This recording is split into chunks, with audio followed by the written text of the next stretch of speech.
Welcome to the Weekend Live Show. We run down the biggest stories of the week with you every Saturday night. Is where I'm from. Let us know in the comments right now where you repping. Is where I'm from. 508 is where I'm from. Marshfield, New Bedford, Brockton, Malden, Tucsonville, Manchester, Albuquerque's in the Hanson, Hubbardston, Quincy, Hudson, Gardner, Hampton, Conway, New Hampshire, the Garden City, Agawam, Mattapoisett, Plymouth, Pittsburgh, Lake Titicaca, Los Angeles. Yeah, cause we're ruthless, yeah, that's some true shit. You don't wanna mess with cheddar in this cup, we left you catch in the ambulance. You have a job? What do you do? Leave your clothes, buddy, I and start then we're scooping up your friends. 508, where I'm from. 508 is where I'm from. You lived it. I'd come to your house. I'd sit outside, roast marshmallows right in your fucking yard. NFL on the house, come on, guy. Let's get this party started, shall we? What's up, Turtle Riders? How's everyone doing tonight? Oh, am I muted? No, I'm not muted. Good, excellent. How's everyone out there in Turtle Land tonight? Welcome to the live show, ladies and gentlemen. This is the Saturday night edition of Turtleboy Live, brought to you on Saturday night, which is not always a guarantee during football season, but my season's over with Notre Dame. They suck. This was an abortion of an afternoon today. There's no other way around it. How the fuck do you lose to Marshall? How do you lose by 11? I mean, how do you lose by double digits to Marshall? I mean, it was an absolute disgrace.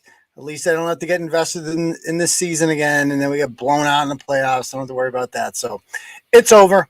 So anyway, we guys, if you're new here, we do this every Tuesday and Saturday night at 9 p.m. or around 9 p.m., 9-ish. I think it was 9:11 tonight. And we kind of recap the stories of the week. We bring you some new stuff you might not have ever heard before. We also do a special stream on Thursday night for special Turtle Riders only. You got to join Turtle Club to join it. It's $15 a month. For that, you get ad-free on the website. You also get access to the Thursday night streams, which do not appear on YouTube. They only appear on the blog itself. I built my own streaming service, so that's pretty cool. It's called Investing in Your Brand. So I went ahead and did that, and we do that every Thursday night on Turtle Club. Been doing it for over a year now. It's pretty cool. You also get a free t-shirt of your choice. You can join by clicking in the link below for Turtle Club. And again, it's $15 a month, or you can just get ad-free for $10 a month. But by signing up, what you're doing there is you are making it, most importantly, so that we do not have to be dependent on advertisers at all. Like, that's my goal, is to be like no advertisers at all. I don't want advertisers. Advertisers pay the bills, but unfortunately, they are easy targets for people who want to attack the blog. They're just like, well, this guy's paying his bills. Let's harass him. Let's be like, hey, why are you supporting hate speech? Blah, blah, blah, blah. And then they're like, they pressure you and say, hey, can you tone it down a little bit? I don't want to tone it down. I don't want to tone it down at all. I want to keep it real. That's what I'm here for. So when it's completely Turtle Rider funded with people joining Turtle Club, you don't have to worry about anything. So join Turtle Club today. I promise you it'll be worth it. Okie dokie. So yeah, there's that. We have our producer, Deb, here. How you doing, Deb? Doing well. How are you? I'm good, thank you. Let me actually, I didn't plug my fucking headphones in. I have goddamn headphones plugged into nothing. Just for show, huh? Show. All right. Okay, now we can hear you, Deb. There we go. Nice. All right. So, did I forget anything? We have a couple. Obviously, we have to do the where you're repping in a moment, and we have to do the thing. But I think that's it, right? The thing, yeah, that's it. All right, cool. All right, guys. How we like to start off every episode on the weekends is with a little thing called Where You Reppin'. So please let us know in the comments right now. Where are you watching the live show from tonight? Where are you repping? Go ahead. Let us know. Ooh. Shawana, Wisconsin's in the house.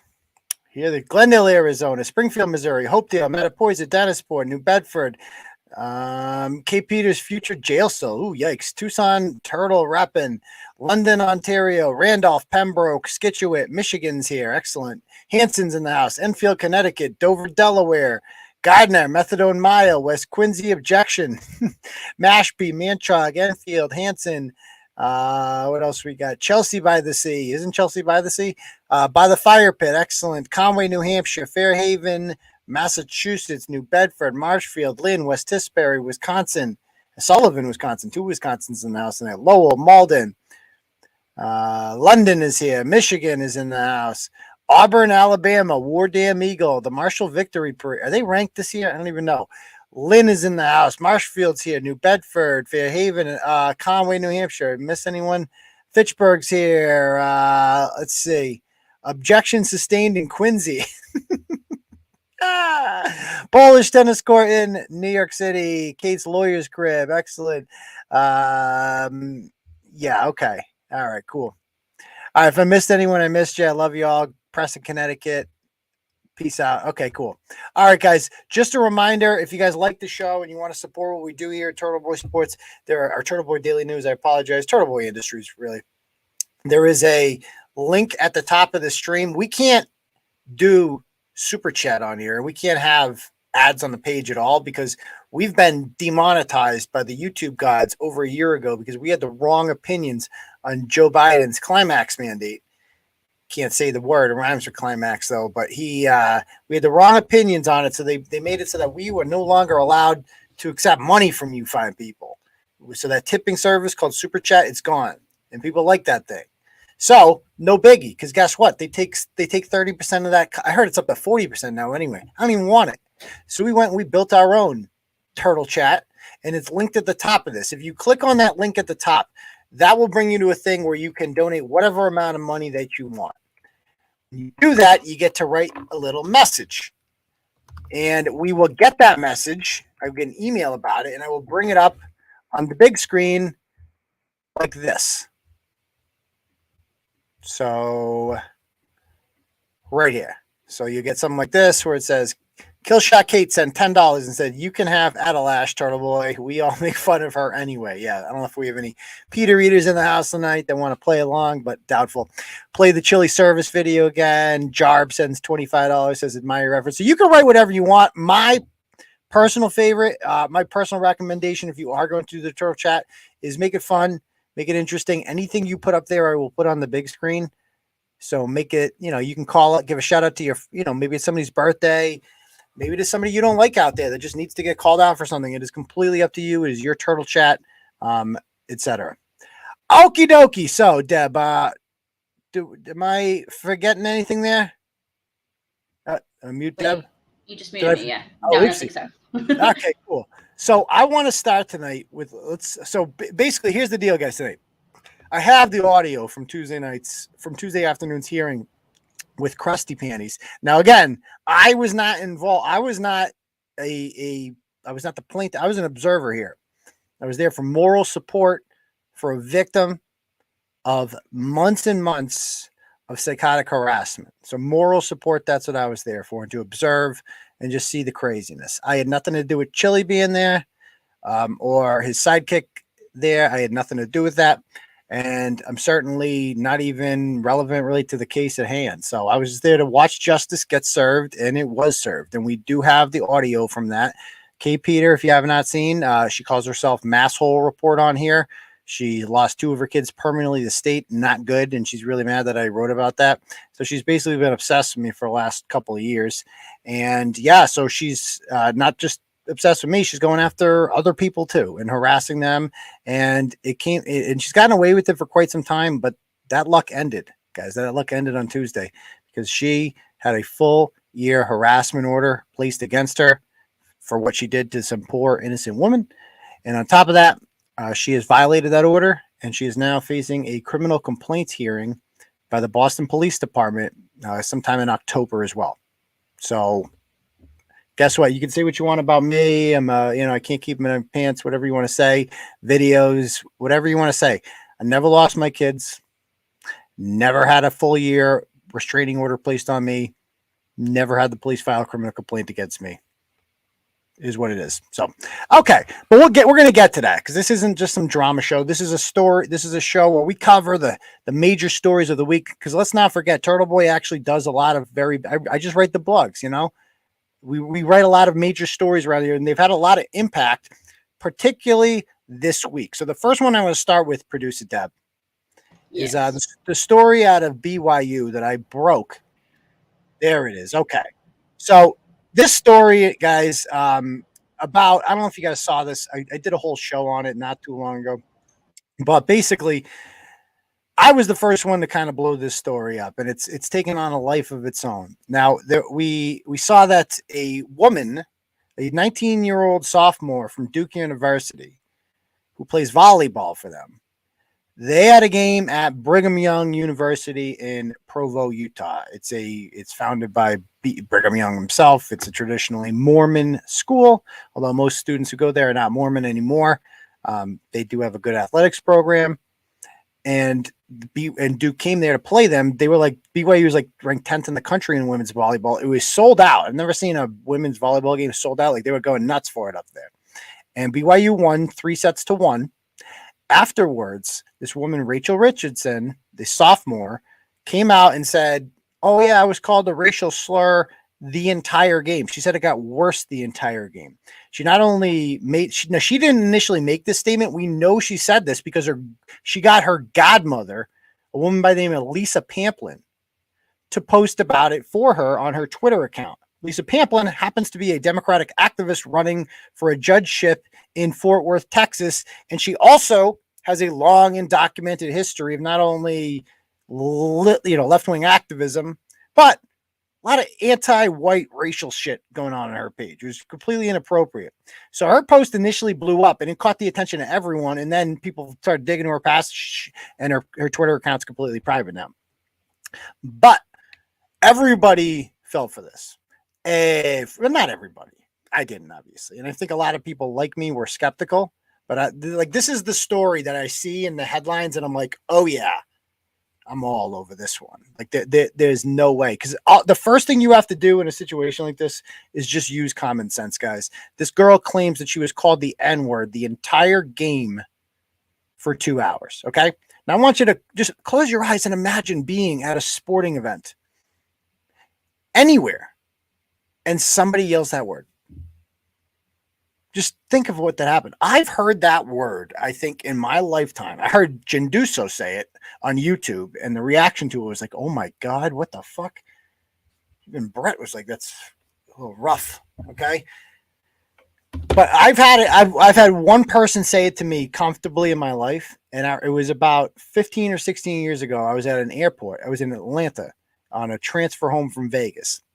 And some guy, some Southern guy, maybe no, it must have been somewhere else because the guy was from Georgia, or maybe he was leaving Atlanta. I don't know. I met him down. He was at the bar, and I'm sitting at the bar, and he's like starts talking to me, and we're talking, and he's like, "Oh yeah," he goes, "Yeah, I'm from Atlanta," and he goes, "N-words be running wild down there."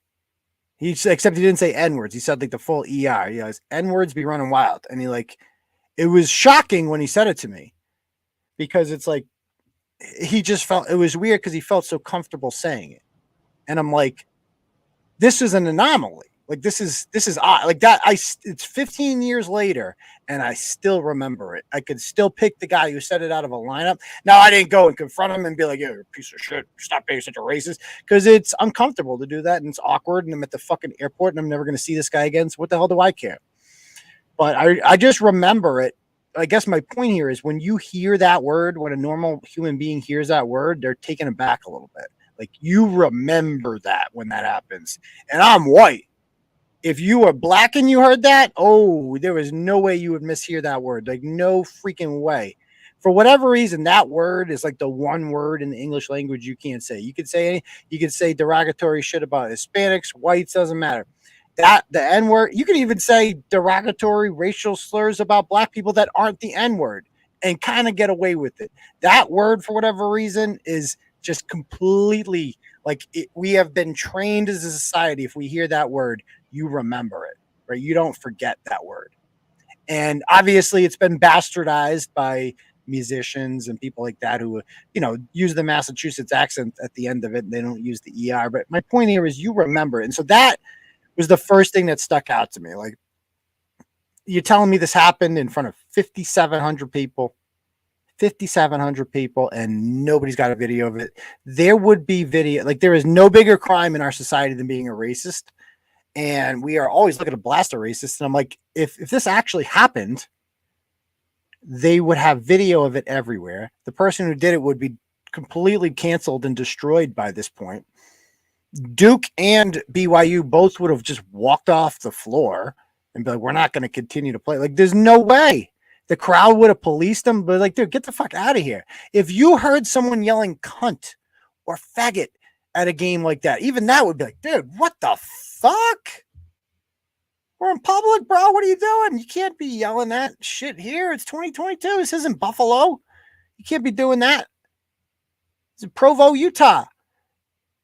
But they and all of this should have immediately just clicked with people and been like, you have to operate from the idea that she's lying and then figure out how she's lying.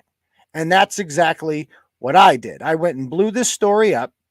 I investigated not only did I use rational, reason and common sense and rationality, but I also went and looked at the whole tape. Nobody else did that. I looked at the whole goddamn tape. I watched her reactions every time she served, which wasn't very often. And she didn't react once. And neither did anyone around her. And neither did anyone in the crowd. And then some poor schmuck who ended up being autistic got banned. Like BYU made it seem like, oh yeah, we found the fan and we threw them out. And then more came out, police reports came out, and we found out that, oh yeah,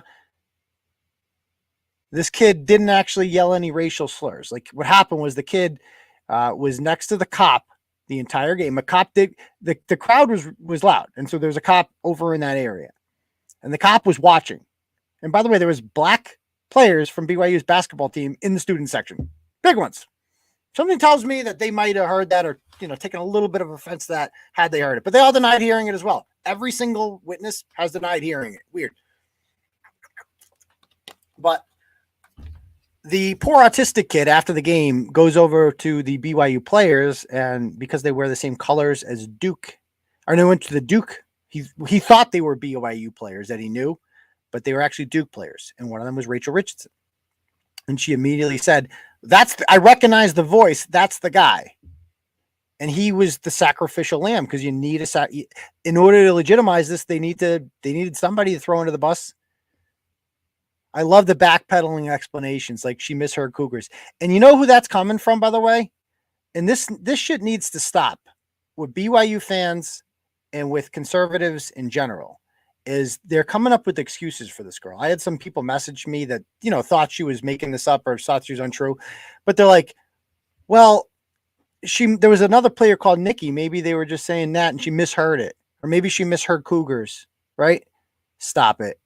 Stop giving her outs. Stop giving her excuses, guys. She didn't mishear shit. If you're a black person in America, you are not going to mishear the N-word. That is not a thing. It's a very distinct word. You're not going to mishear it. She either made it up or it happened. There is no other option for this. I don't know why conservatives are so quick to want to assume the best of this woman.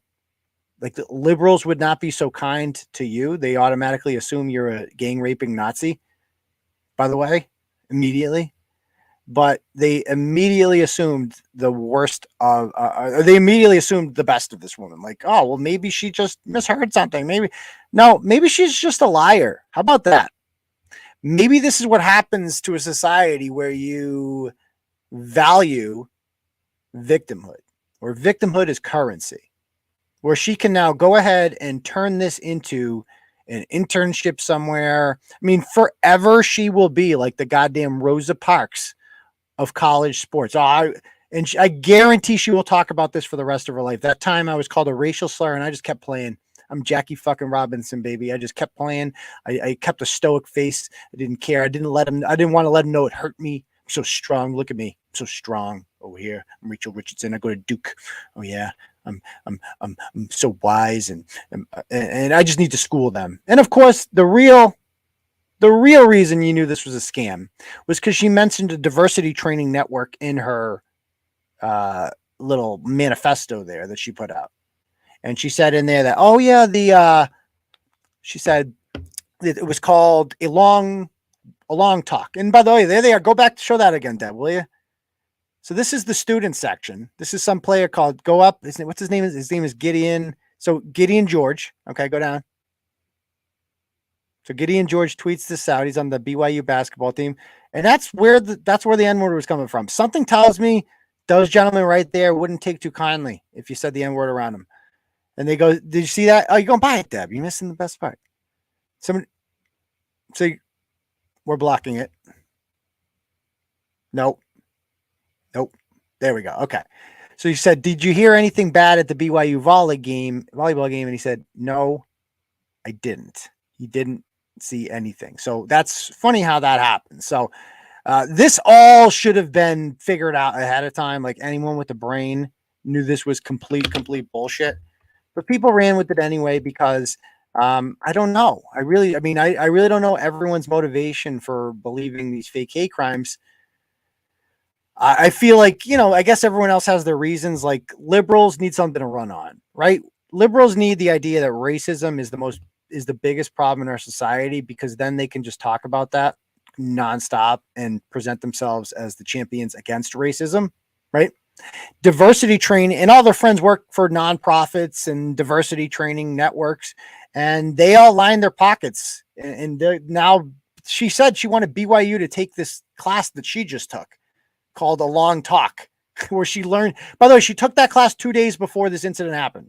They were trained about how to handle this, and then something happened and they didn't know what to do. That's how you knew it was all fake, that none of this was fucking real. It's unbelievable that people fell for this for so long. And countless politicians, you name it, media outlets, Jameel Hill, Stephen A. Smith, you go down the line of people who fell for this lie. And that's what it was, a made up lie by a spoiled brat. And it's just alarming how many people just didn't even question any of this stuff, just assumed it's true. And not only that, got mad at you if you asked questions, accused you of being a racist if you were like, this doesn't sound right. It's called the racism industrial complex. We were Whitlock is using that term now, but we coined that term. Okay. We trademarked it. It's the idea that without, in the same way the military industrial complex, the military is influenced to go to war by weapons manufacturers because military weapons manufacturers can't make money without war.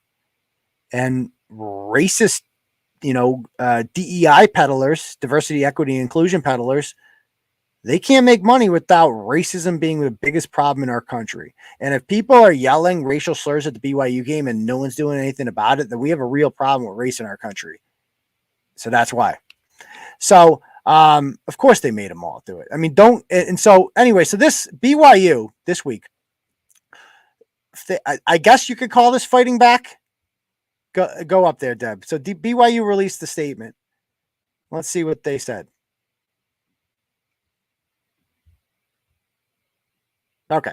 So they did an extensive review, and it says that this is 11 days afterwards. And the extensive review said that we reviewed all available video and audio recordings, including security footage and raw footage from all camera angles taken by BYU, with broadcasting audio removed to ensure that the noise in the stands could be heard more clearly. We also reached out to more than 50 individuals who attended the event, Duke athletic department personnel, and student athletes. So they spoke with Duke employees and volleyball players who she said all heard this word. And not a single person corroborated this. Not one. Not one. Because she lied. She lied. And she spoke with ESPN and she did this whole thing about it. I think at one point, Deb, can you play that ESPN interview?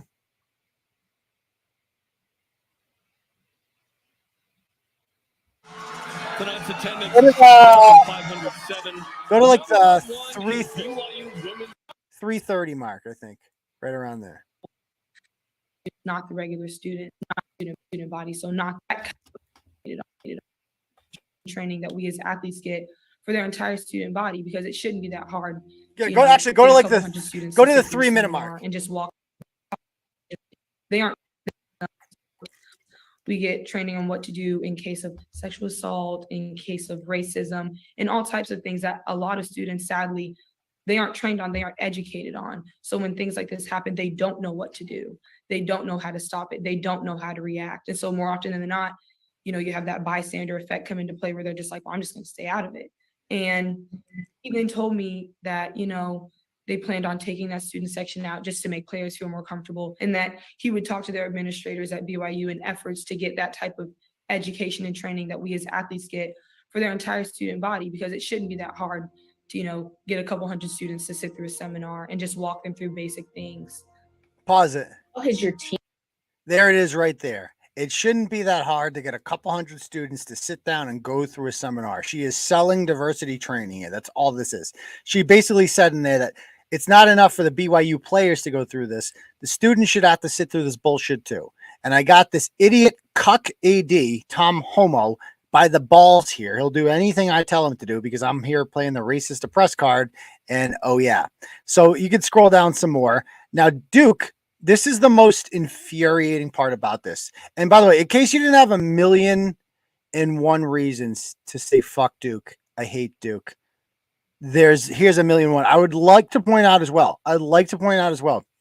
This is a school that 16, 17 years ago, 3 members of their lacrosse team were wrongly accused by a stripper who happened to be black. She made up a story about being raped by them. Completely fabricated, completely made up. And what did Duke do? Did Duke stand by their athletes? Nope. Duke expelled them. Duke canceled their entire season. They were nationally ranked, by the way. They threw them under the bus. They couldn't wait to do it. They fed into the mob, and they couldn't wait to be like, look, we're throwing these white kids, fuck them. You can have them. We don't want anything to do with them. They couldn't wait to do that. They didn't stand behind them at all. And those kids did nothing wrong, and there was no evidence of it. Rachel Richardson, on the other hand, there is significant evidence, undeniable evidence, that she made this all up. It is undeniable. And this is Duke's statement, and it's just infuriating when you read this. It's just like, wow, they don't give a fuck. The 18 members of the Duke University volleyball team, that includes Rachel Richardson, are exceptionally strong women who represent themselves, their families, and Duke University with the utmost integrity. We unequivocally stand with and champion them, especially when their character is called into question. So that is their way of saying that they think that BYU is full of shit. Like, how dare BYU get to the bottom of this? Fuck you, BYU. That is a shot at BYU right there. They're saying, oh yeah, you're calling her into question. Bitch, you questioned our character. You made a mockery of us. You made us fucking targets. And how dare we defend ourselves from your lying piece of shit student? That's what she is. Like, let's start calling a spade a spade. This girl is trash. She's human garbage. She's not somebody who misheard something. Just because she can speak well and goes to Duke doesn't mean she's a good person. She's a shitty, nasty human being. And she should be thrown in jail, quite frankly, for what she's done. This isn't some harmless fucking crime that she committed. And instead, Duke is standing by her. Why are they standing by her? And why do they not stand by their white Duke lacrosse players? Well, I just answered the question for you. They were the wrong color, period. There is a privilege that comes in this country for sure, but it ain't white privilege, folks. It ain't white privilege. You're seeing what privilege looks like. This is what privilege looks like. She's a black woman. She cannot be questioned. White people can, okay? That's the difference. I hope people see that for what it is. This girl is beyond reproach because of the fact that she is a vagina and she has melanin. That's it. That's it. So, that was shocking that this all happened, or not shocking, but it's just like, wow, they don't give a fuck. Jay Billis, the former Duke basketball player who's like Mr. NCAA basketball now, retweeted this, and he's like, we stand with Rachel Richardson. Why? Are you even thinking this through, or does that just feels good to say? We stand by her. Why do you stand by her?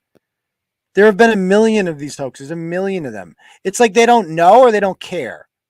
Or more realistically, they're just pussies, man. That's all. He's scared. As a white guy, he doesn't have the balls that I have. And that's the thing. Oh, yeah. To be where Jay Billis is and to be where people him like him are on TV, you just have to be a pussy kind of. Like, that's it. You just got to like chop your nuts off and not share your opinion on anything and not have real opinions. And then you can do whatever you want. You can go as far as you want. You can get a job making millions of dollars at CBS or ESPN or whatever. That's all they want. They just want a neutered pussy like Jay Billis to be up there and just be like, I stand with her. Okay, Jay, good job. You're really bold there.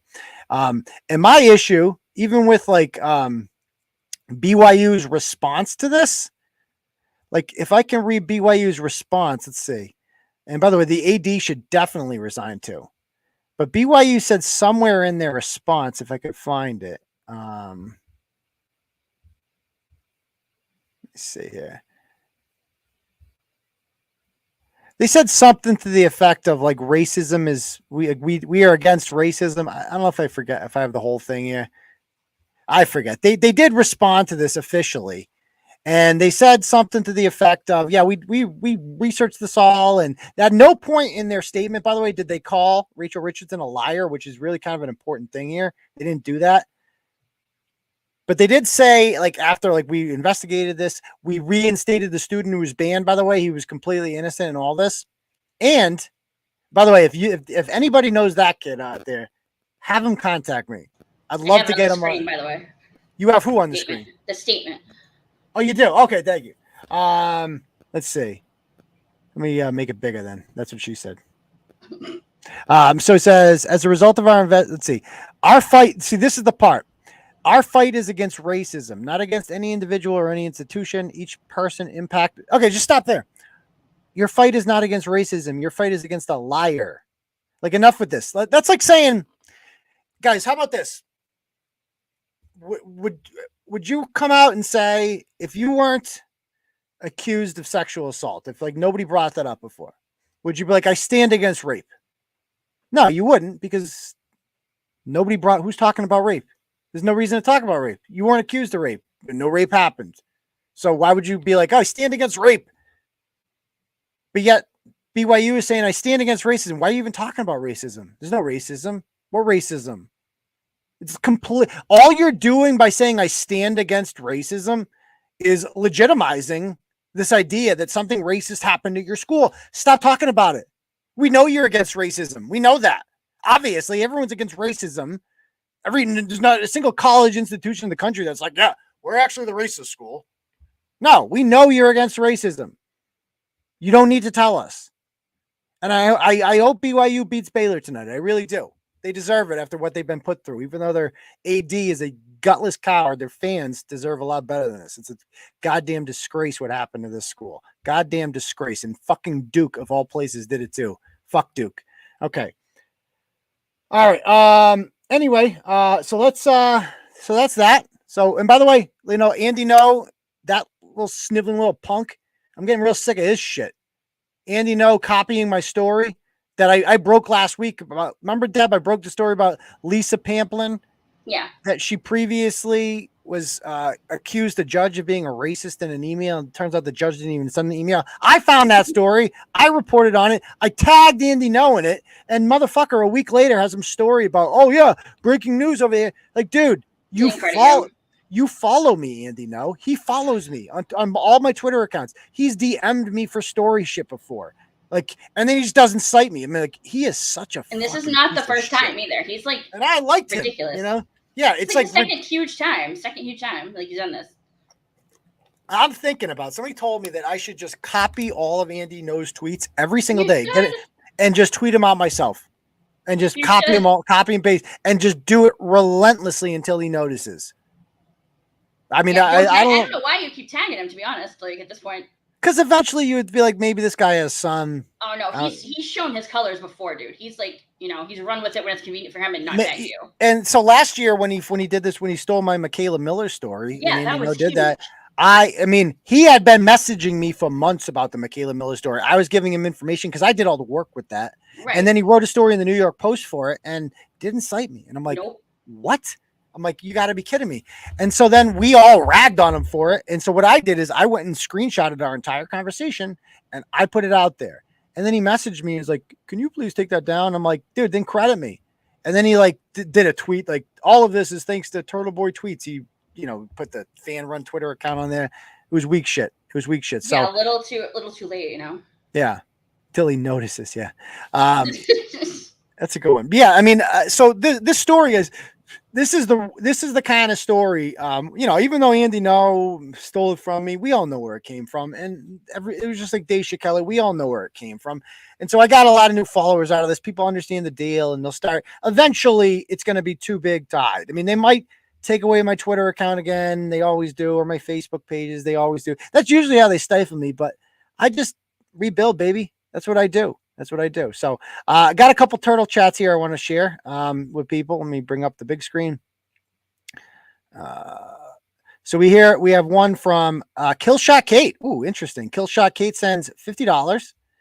And she says, I have the best attorney in the world. Kate, I don't know about that. We're going to listen to some audio in a little bit, and it seems like your lawyer might need a little bit of work there. Okay, best dressed attorney, maybe. Yeah, maybe best dressed. I'll give her that. She's fresh to death, which is great. She can win. Maybe she can win a superlative in the yearbook. I don't know. Then we have here KP sends $10. Says all objections sustained from victim's lawyer. That's correct. And there's a lot. If you guys, I did put up a video last night that has upset Krusty Panties. I've seen. She's very upset about this video because she insists that this lawyer is very good and a very real lawyer. And go check that out if you haven't already. We also got a $50 dono from Llama, who says, please use some of this donation to purchase some boy butter, trademark for Ryan Waters, Milky Mike's, and Krusty Panties Trapped Asses. There's a visual right there. Well, thank you very much, Llama. I'm probably not going to spend it on that. But I do appreciate the support anyway. If anyone else would like to donate, you can, that's pretty good though. You can go ahead and you can click on the link at the top, the Turtle Chat, donate whatever amount of money you want and put whatever message you want with it. Okay. All right. What do we got up next, Deb? I think you have the Worcester thing up next, but I think you should do the Fall River one because it's segue into that because it's race related. Do it. Let's do it. Let's bring the Fall River. This one's funny at least. Yes, exactly. Yeah.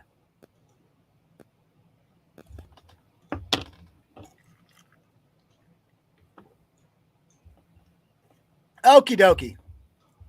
So this story had me cracking up. Nice, simple story to start the week off. A woman by the name of, what's the name? Sanchez Suhail. Okay. She's from the Riv. That's her first problem, Fall River.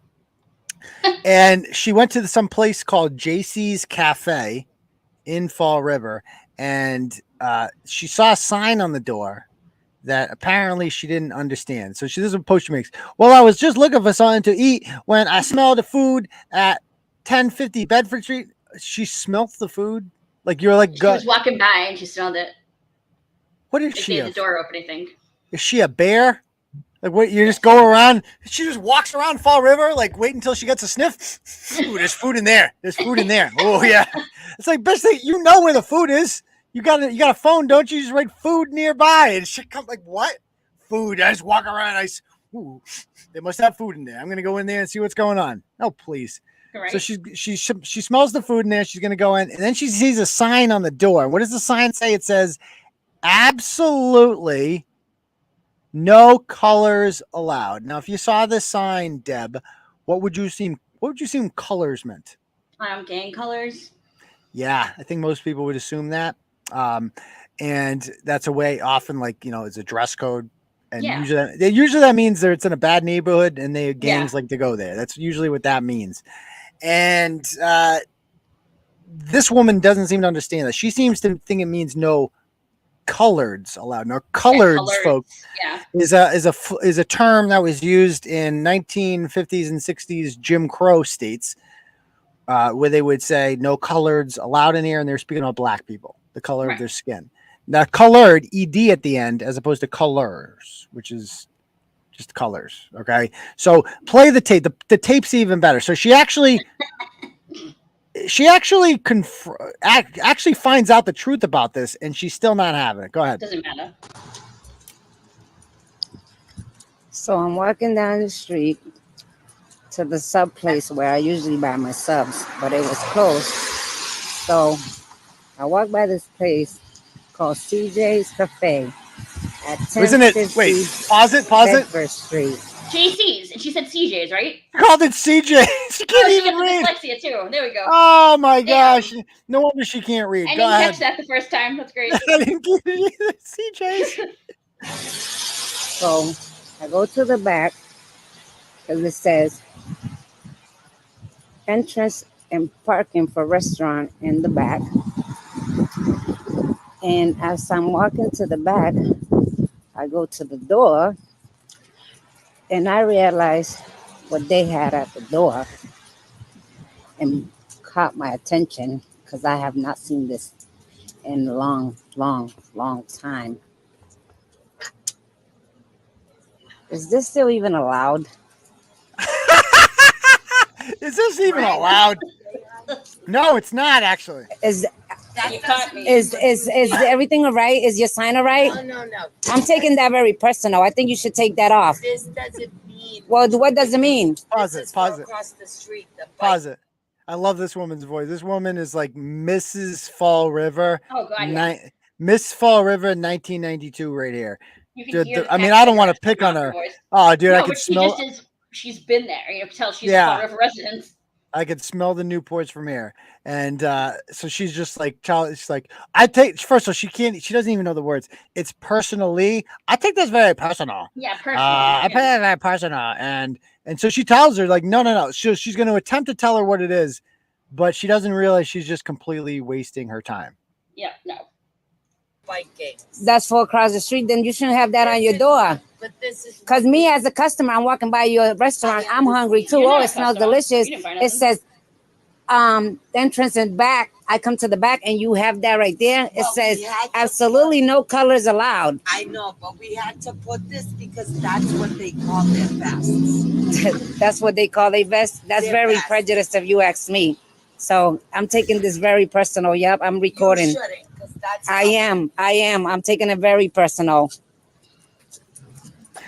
Wait, what did she say was her reason again? Go back when she found out what the color. He's like, you should. Like, what was her She response said you again? shouldn't. She said you shouldn't because it's for across the street. Taking this very personal. Yep, No, I'm go back a recording. little more. Oh, I'm taking. Play right there. Entrance and back. I come to the back and you have that right there. It Well, says we had to absolutely no colors allowed. I know, but we had to put this because that's what they call their vests. That's what they call a vest. That's They're very vests. prejudiced if you ask me. So I'm taking this very personal. Yep, I'm recording. Okay, you can pause it right there. I am. So she gets an explanation. And she's like, "Well, care. I'm still. I don't care. I'm still. I know. I'm well aware of the facts now. I've been made aware. I just don't care. I'm just gonna pretend like I didn't hear that. Well, it still And, bothers me personal, so you should. Yeah, take it away. it still bothers me personally. See, I'm full-fledged retarded, and you have to make sure that I'm not offended at all times, or else I will Even go though on. I'm not a customer, nor will I be because I'm walking away and I didn't buy shit. Yeah, and she didn't buy anything, and she claims No, she's a she customer. walked by, fucking said shit, and leaves. Like, you're not a Yeah. customer, bro. No, all these other idiots shared it. It was shared like thousands of times Of almost. course. And then she gets interviewed by WBSM, and after she's made well aware. And I think her exact quote was, let me see if I can read this. It was so bad. There is lots of no, she goes, I don't think it is about gangs. So she just, even though it is about gangs, Because you don't think so. she just doesn't think it is. So Oh my God. that's How many all of that these matters. idiots too who agree?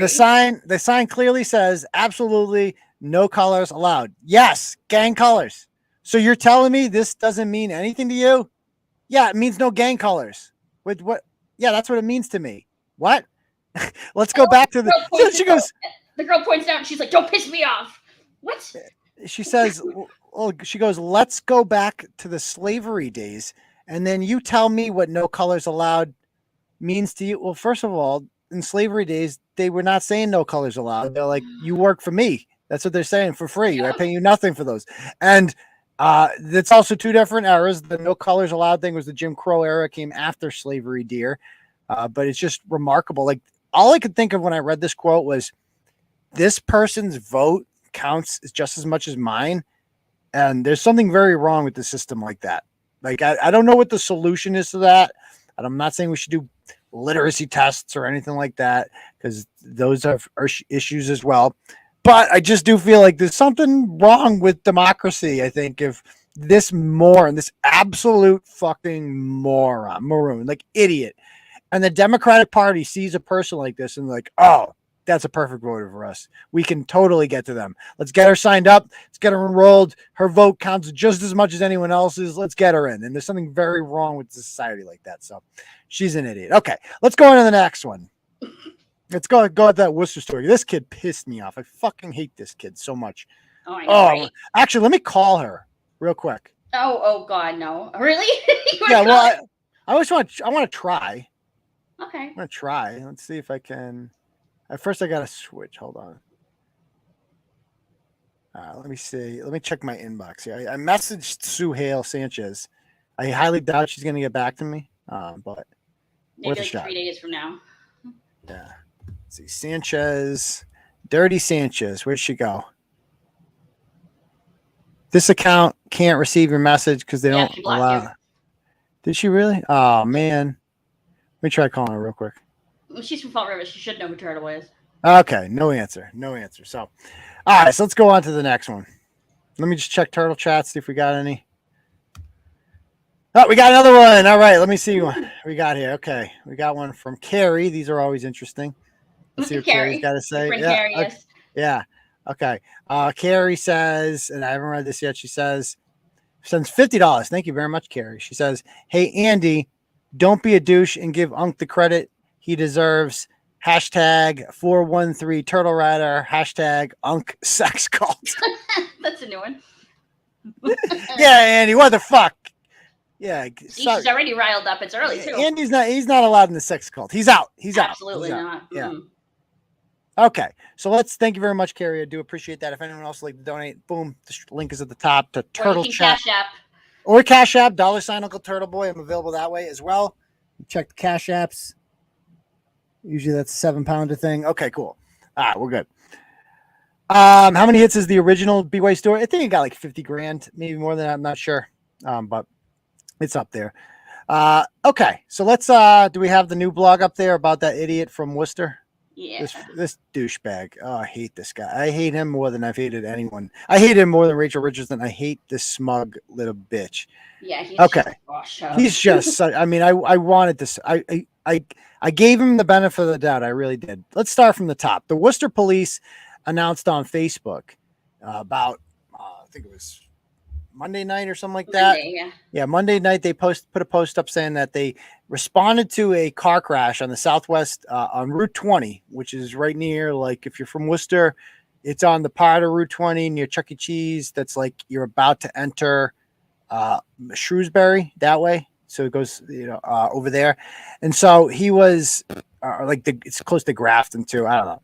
Either way, there was a big car accident there, and the police post this whole thing here, and they basically say that it kind of glorifies the cops, and it's like, oh, well, the cops showed up, and they don't say who the officer was, but they 22-year-old driver was in there, and he was unresponsive, and they couldn't unbuckle himself, so the officer pried the door open and couldn't reach the buckle because it was on fire. Another officer arrived and they began to cut the seatbelt. The officers were able to extricate the male from the vehicle. He was moved the safe distance away from the fire until Worcester EMS arrived. And then, at first people were like, oh yeah, back the blue, good stuff, team. And then some kid shows up in the comments and there he is below. His name is Etan Desseta. Show him. Let's see here.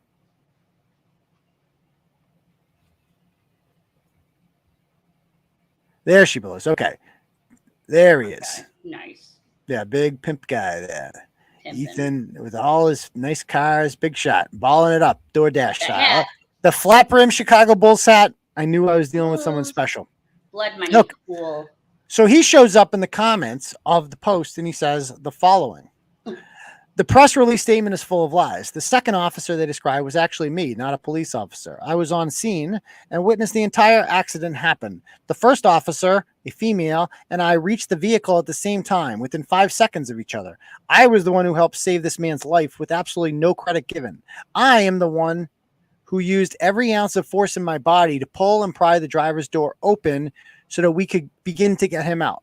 Keep in mind, the entire time this is happening, the car's engine is on fire and could potentially blow at any moment, which would have killed me. Once I got the door open wide enough, the female officer who was working with me was trying to get his seatbelt undone so we could get him out. Obviously, the seatbelt needed to be cut since the flaming vehicle was upside down, and for some reason, the female officer didn't have any way to cut the seatbelt. So I had to run about 100 yards back to my vehicle to retrieve a knife and run back to the flaming car, where I gave my knife to the female officer, who then cut the seatbelt, allowing the driver to be pulled from the vehicle. Once he was out from the burning vehicle, the second cop arrived on scene. From there, the two officers moved the victim further away from the vehicle, and I continued to move back 50 yards to reduce any risk of damage from the burning car, just in case it somehow exploded. My point of explaining this is not to seek attention or praise for helping save this man's life. Sure. I just find it repulsive that these officers would lie and take full credit for saving this man's life when the first responding officer knows very well that she would never have got that door or have been able to cut the driver's seatbelt if I was not there. Police officers sign up for this job. Risking their lives is to save others is their responsibility. So it's extremely disappointing to me that a civilian like me came along and did more to save that man's life than the officer. Okay, so this guy writes this whole thing. And, you know, he got so many likes for it. Everyone's in the comments like, oh, my God, dude, you're such a hero and blah, blah, blah. And if he did, if what he was saying was true, I'm not going to lie, it's a little fucked up. I'm like, okay, why did the police just like this hero came along and did all this shit and they really just left him out like that? Like, what the fuck? Like, that seems, let's go up with that, you know? And I maybe this cop embellished the police report. I don't know. I like to get to the bottom of stories, though. No one else does that. So he also posts on his own page. Let's see. And there was just something very self-certain. Even though he phrased it very matter-of-factly, it's just the whole thing seems self-serving. Like, I'm the hero. You know, like I'm like the cop didn't do shit. And it seemed very anti-police, like his answer. Like, it really bugged you that much? Really? Okay, interesting. And it goes on to say in his post on his page, Worcester police, I saved that man's life, not your officers. That's right away from the top. I saved that man's life. I'm a fucking hero, guys. I'm a goddamn freaking But it's not about me. I don't want any praise. It's not about me, but that's the first thing I say is I saved that man's life, not your officers. Well, even in your story, by the way, even in your story, you admit that the officers were the ones who pulled him out of the car. You just got the knife, right? Even in your story, what you claim you did is you opened the door and you got the knife. That's what you claimed. So that's interesting. So he goes on to say, your female officer was yelling at the driver when she got to the scene, telling him he needs to get out of the car. Well, he was unconscious and trapped inside a burning vehicle. It was turned over on its roof. I got the driver's door open because the officers couldn't. She even told me that I need to get it open for her. After pushing and prying the door to get the driver out, it was apparent that his seatbelt would need to be cut.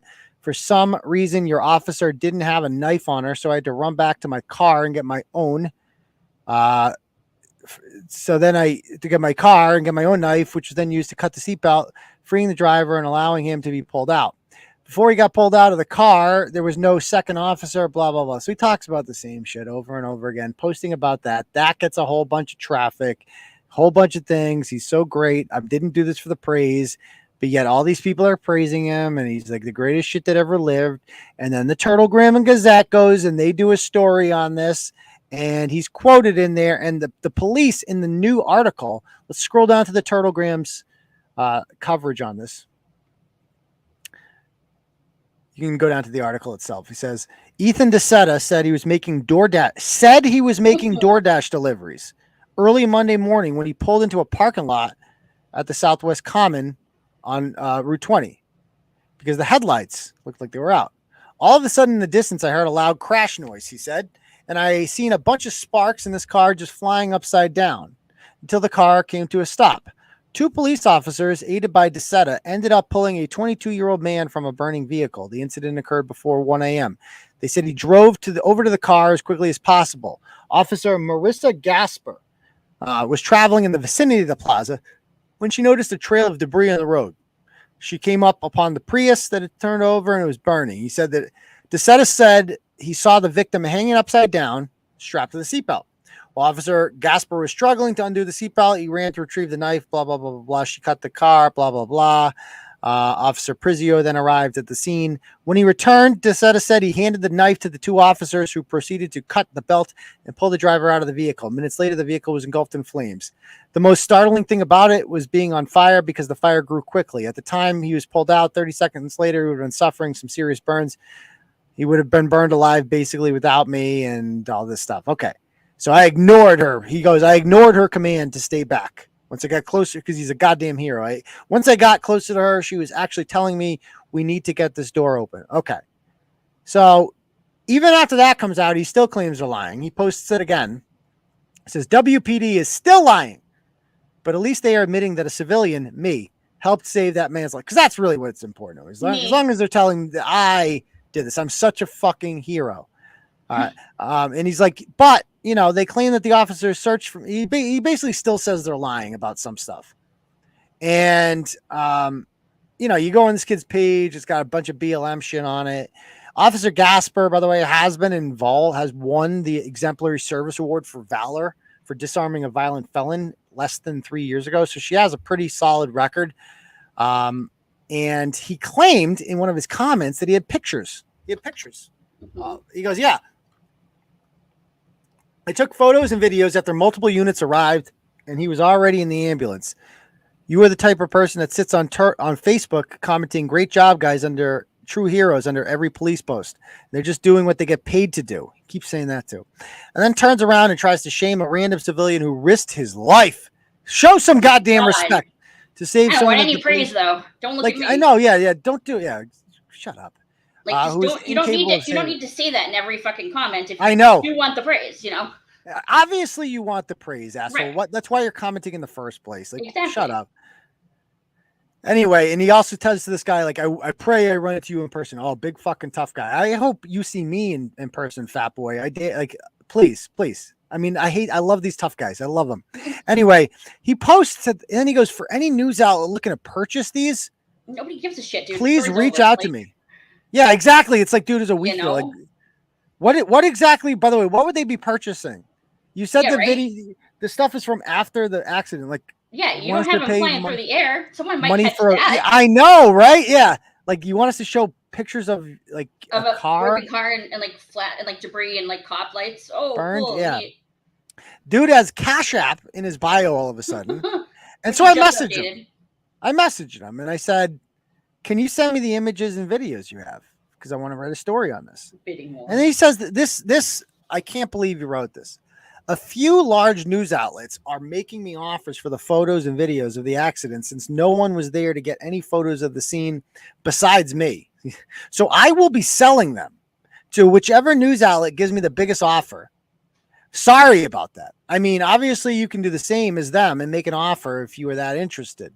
Whoever I sell them to will have exclusive permission to use the photos. So another outlet, let's be very, very clear about this, dude. If I get those photos not from you, from wherever, I don't need your permission to use them. I'm going to use them wherever I want to use them. And you can sue me if you'd like. I dare you, motherfucker. I dare you. But I'm going to get those pictures and I'm going to use them and I'm going to give you shit for them. I'm going to give you nothing because that's what you're worth. You opportunistic, useless, fat piece of shit. That's what you are. Etan. Even your name sucks. Etan. That's a popular name. No offense to all you people who probably name your kid Etan, but I just think of that to me is a fat kid name. It's almost as bad as Aidan. It is. And no, it's getting bad. It's getting bad. So he goes, and just so you know, the offers I've gotten so far are not crazy amounts of money, as you may find it worth it. Fox 25 has sent the highest offer so far, which is $300 for all the photos. Whoever is the first offer, $400, will end up getting them. So I don't think anyone's. Do you think they actually offered him that? Fuck no, he's full of shit. Yeah. And by the way, he unsent it, and I'm like, when I said, so you're trying to profit off this, and he's like, then he unsends. Them late night regrets. Yeah, and then you go on this guy's page, and he gave a bad review to this 508 Audio Innovations place. This is a guy who says he never says bad things online, but yet he just criticizes them for having the wrong tint on his freaking Beamer or something. He claims that he's he goes, a shame if you ask me, because I have a large social media following and I always help promote local businesses free of charge. Like he acts like everybody's lucky to have him. Like you're lucky that I'm going to say good things about your business. I say good things about businesses all the time. I'm an influencer. Bitch, you got 2,000 followers. You're nothing. You're literally some fat guy from Worcester doing DoorDash deliveries at 1 a.m. That's what you are. Like you pretend to be a baller online by drinking Hennessy and shit and driving around like a douchebag. But that's all you are at the end of the day is a poser. Now, I have, by the way, I would like to point out that I have spoken to some sources that I have in the Worcester Police Department, several sources, because they are not happy about this guy and what he's been doing and smearing them and whatnot. And so I basically decided that, like, anyway, what did I say there? So they contact me. The Worcester police officers contact me, and they're like, there's more to this story. The people that were there when this happened were like, this is not what happened.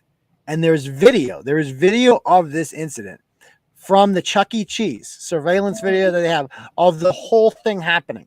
And from what I'm told, I have not seen it yet. The cops want it released, but the higher ups with the Worcester police, you know, every police department in this country, whoever, like the cops are good usually, but almost a million, like in Uvalde. Why do Uvalde happen? It's because they have shitty leadership. Arenado, it's like, it wasn't necessarily all the cops' fault. Like they're doing what they're told. They should have gone in there anyway. But like their boss told them to stand down. And this happens all the time with less deadly consequences usually than Uvalde. But just police chiefs are just administrators. They're just climbers. That's all they are usually. They're politicians with badges. And so it doesn't surprise me that the Worcester Police Department higher ups are like, no, we don't want to call this kid a liar. They're doing with Rachel Richardson. They're like, we don't want to call her a liar. You know, ran 200 yards, saved the driver, took a video of it, and made his DoorDash. Yeah, exactly. Something like that. So what I've been told by these officers is that there is a video. They are trying to get it released. We will be the first to publish it if it is released. And that the video, according to my sources, tell me that in the video, he like gets there late. The cop is there well before him. And that he's fat, first of all. He's real fat. Yeah. And so he is not capable of running to his car. Yeah, he wasn't running anywhere. He moseyed. He moseyed on over to the car accident. And then the officer opened the door and her knife broke. And so he's like, I'll get it. And so he went back to his car and he was taking so long that his girlfriend delivers the knife. I shit you. This is what people who have viewed the tape told me. Yeah, I haven't seen the tape yet, but this is what I spoke with 2 cops today about this, and they've said that basically, yeah, in the tape, he doesn't even bring the knife because he's so fat that he takes too long to get there. The girlfriend runs the knife over, and so we'll see when it comes out because he's talking a lot of shit and he's on Facebook right now, and let's see. Has he responded to me? Let me go to his page. Don't mention anything about the video, though. I don't want him to know. Like, that'd be awesome if you can blow it out. We'll see. If I've already mentioned it, Deb. I just mentioned it, right? I know, but we'll see. So we don't know if he's watching. Oh, I'm sure this will get back. Like, if you were calling him, like, don't mention it. Yeah, people are on there. I can't wait till the real video comes out. I wasn't delivering DoorDash, he says, in an Audi. I was with my girlfriend in her car. He said he was doing DoorDash. She was doing DoorDash. So he just goes along for the ride. So you're just what? That's a hobby of yours? You ride bitch? He just goes there to eat the fries out of people's orders. Yeah, okay. And he goes, well, she was doing DoorDash. You would probably be jealous of her car too. Like, shut up, dude. Shut the fuck up.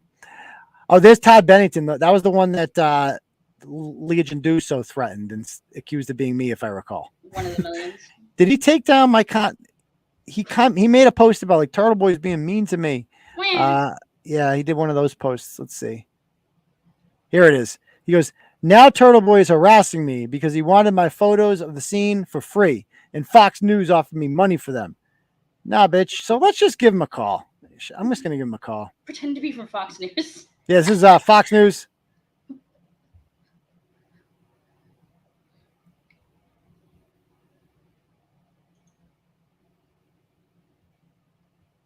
Oh, and you gotta love that video he posted too, with him and the bikers in the mountains. That's good. Yeah. Real safe. Oh yeah, that one. Yeah, whatever. I'm done with him.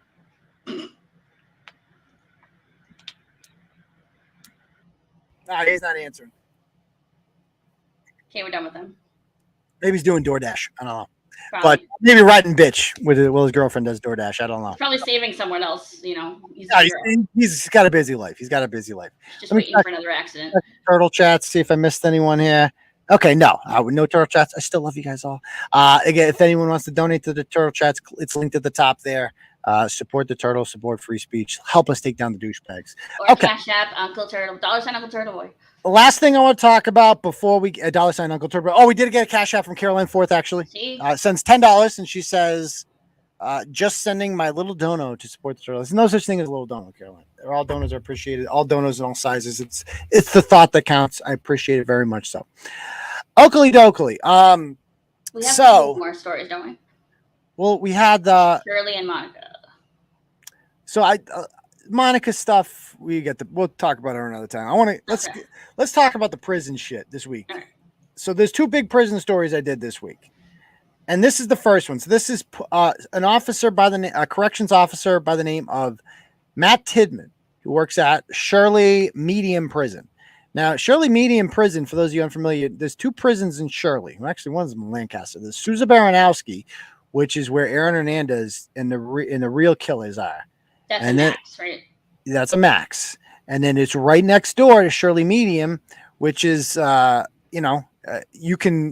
killers and stuff in Shirley Medium, but it tends to be people who have been evaluated and it's supposed to be for people who are lower risk. Oh, we're going to call. Ethan's calling me. Live to tape. Yeah. You're muted. Yeah. Hello? Live to tape. Yeah. Can you give me 1 second here? Are you busy? Is this a bad time? Hold on. Why am I calling you? What is it about? Oh, this is about can you, we're live to tape. Sorry. So this is about your whole situation there. I've gotten word that the tape shows that you were not being completely honest about what happened. Is that true? Okay, show me the tape. No, that's not true. Show me the tape. Well, you have tape too, you said. Why don't you show your tape? My tape is not of what happened. Like, do you think I'm wearing a body cam or something? So no, why my videos and my pictures are of the scene after the victim was taken to the ambulance, taken away to the hospital in the ambulance. So I don't know what you want me to show in my photos and videos. You want to see a burning car? Hold on 1 sec. You think I'm having my phone out while I'm prying open a door to a burning car? Do I think I have your phone out? Like, well, you're probably no, but so here's the thing though. Did you bring the knife over or did your girlfriend? No, I ran to the car and she brought it to me. Yeah. Wait. So she brought the knife over.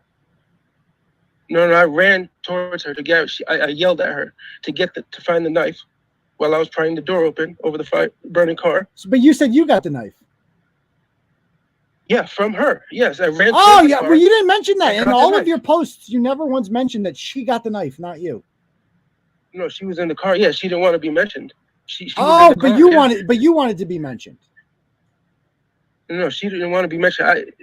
Did I want to be mentioned? Yeah, by the police because I was the one trying to rip the car. But I thought you didn't want attention. I thought you didn't want praise. No, I didn't. But you did want to be mentioned for something you didn't do. I didn't save that man's life. You didn't get the knife.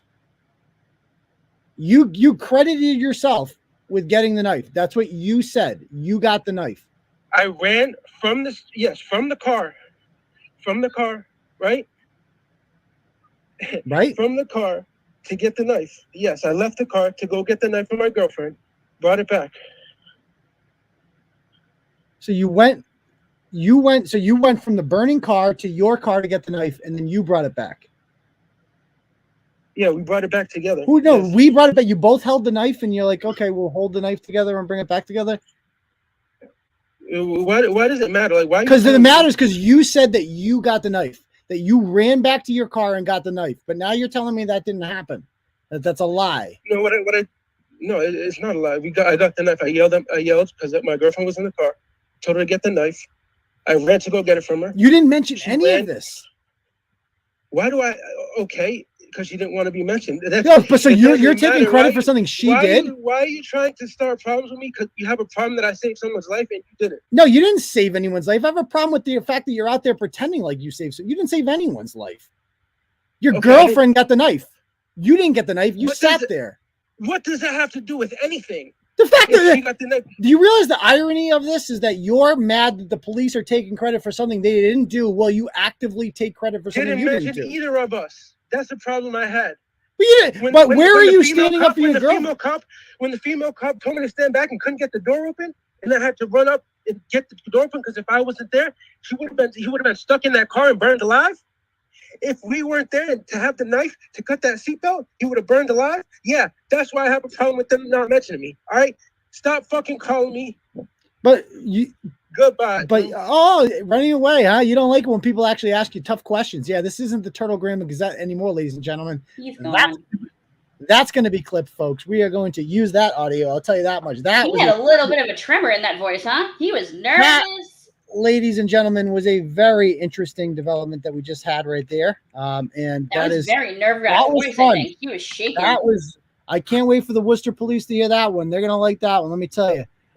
Because things there. Number one was that, he didn't get the knife. He literally said in his thing, I was going to bring it up, his exact quote there is like, I was on scene. I reached the vehicle. I was the one who saved his life. I was the one who opened the door. Once I got the door wide open, the female officer was trying to work with me, was trying to get his seatbelt undone. Obviously, the seatbelt would need to be cut, and she didn't have it. So I had to run about 100 yards back to my vehicle and retrieve a knife.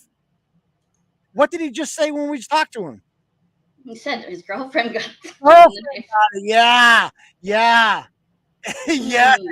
Didn't run, dude. You lied. You're a lying piece of shit, dude. I smelled you out from the beginning. He's calling back. He's calling back. Uh-oh. He's got more to say. Hello.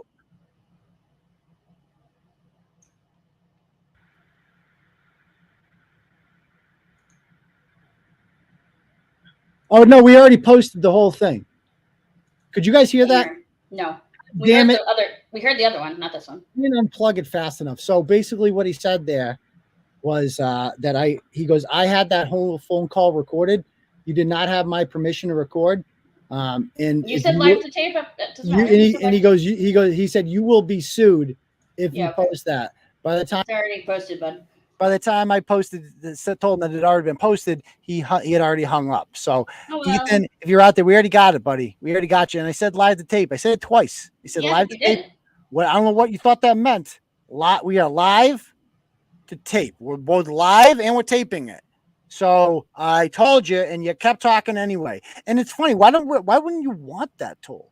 Why wouldn't you want that story told? I'm going to sue you. You fat piece of shit, man. You fat, worthless maggot. You couldn't even run 100 yards. You would fucking die if you had to run 100 yards. You didn't save anyone's life. If anything, the person not getting credit in this is the fucking girlfriend. I mean, do you not see the irony in this, Deb, in that he is mad that the Worcester police aren't giving credit to the person who saved the person's life? But it was his girlfriend anyways, yeah. And then he goes and does the same thing. By his own admission. He does the same thing. And he was like backtracking too, because at first he was like, "Oh well, he's like, why didn't you mention the girlfriend? She didn't want to be mentioned." And then later on, he's like, "Oh, because I'm mad because they didn't mention either of us." Like, it's too good. It's too good. The irony is too amazing. So we're gonna have a whole thing on that later, I'm sure. And I cannot wait to clip that and send it to the Worcester police. It's gonna be great. So anyway, speaking of stories not told, this story was briefly told, but not enough. So this poor officer, Tidman, works at Shirley Medium, which is supposed to be for not the worst of the worst. It's risky, yeah. But it has become that because they've shut down Walpole prison. Walpole used to be the intake. When you first get sentenced to a long sentence, you go to Walpole and they go over your gang tattoos and shit. And they're like, okay, what kind of asshole are we dealing with this here? Should we send him Concord, Norfolk? They want to keep him away from other gang members, etc. Right. And so but that's closed. And so that's now Shirley, it's Susan Baranowski, Shirley Max. And so you do the math, people are going to have to get bumped to Shirley Medium, and more assholes are going in there. And one asshole in particular by the name of, I forget this dude's name. Roy Lindsey Booth. Oh, thank you very much. Roy Lindsey Booth, who isn't from Massachusetts. He is from Virginia. And Roy Lindsey Booth, is in jail for murder, for life for murder. And he's in Massachusetts because he assaulted so many corrections officers in Virginia that they couldn't deal with them anymore. For some ungodly reason, guys, Massachusetts is just like, we don't have enough problems in our jails. We'll take your problem, guys.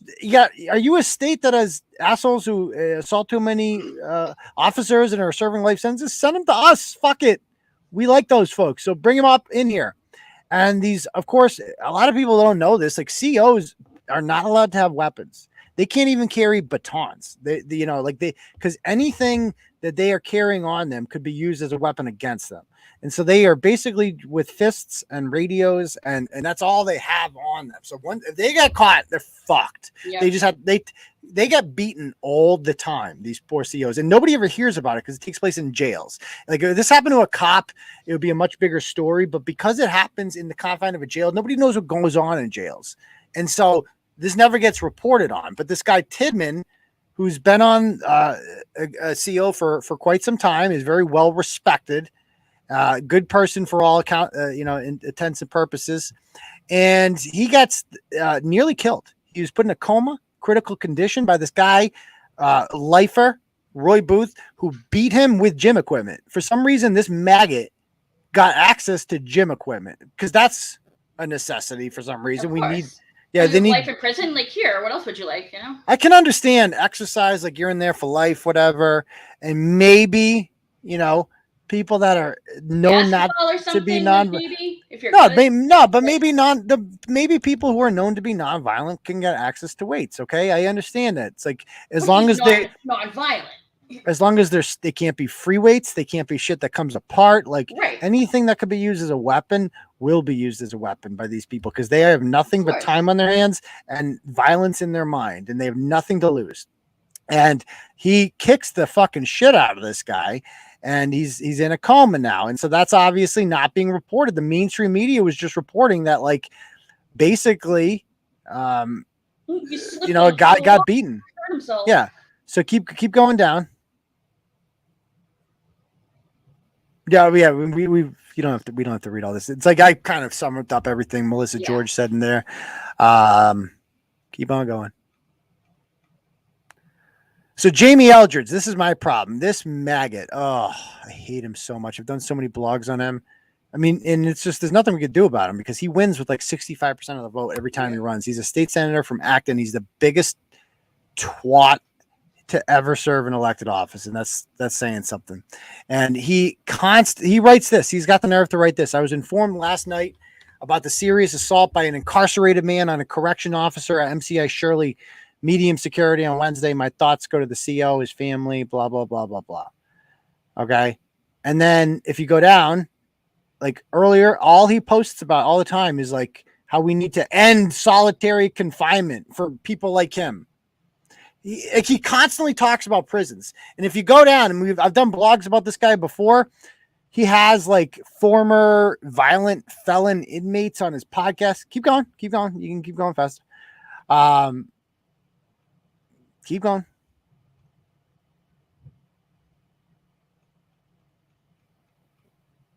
There, this guy. It's like he just did a recording with this guy. That guy is a serious violent offender who's in jail for a long time and just wants to talk shit about the COs now. This guy doesn't give a fuck about corrections officers or their safety. He cares about that guy making sure he's having a good time in jail. That means something to Jamie Eldridge. Call me old school, but I come from the belief that like prison's not supposed to be comfortable or fun. Right. Prison is supposed to be the opposite of that because you're not supposed to want to go there. Right. And it's a deterrent to go there. It's supposed to be a horrible experience, actually. So, yeah.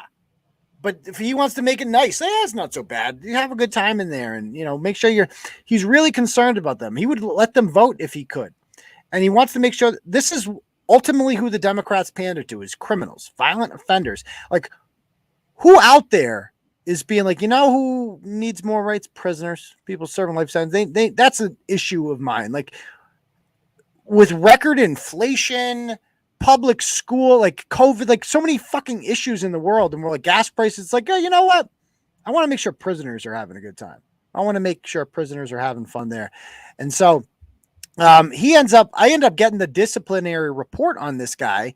And he had literally said, I'm going to bring it up on my end over here. So this is the actual report on this chode. And as you can see here, it says that there to go. On July 16th, 2021, while working at C2 Housing, I found inmate Booth in violation of the rules of MCI Shirley. More specifically, on the above date and time, at the conclusion of the unit-wide search, inmate Booth was notified that he would be placed on AA status. I don't know what that means, but it's probably a punishment.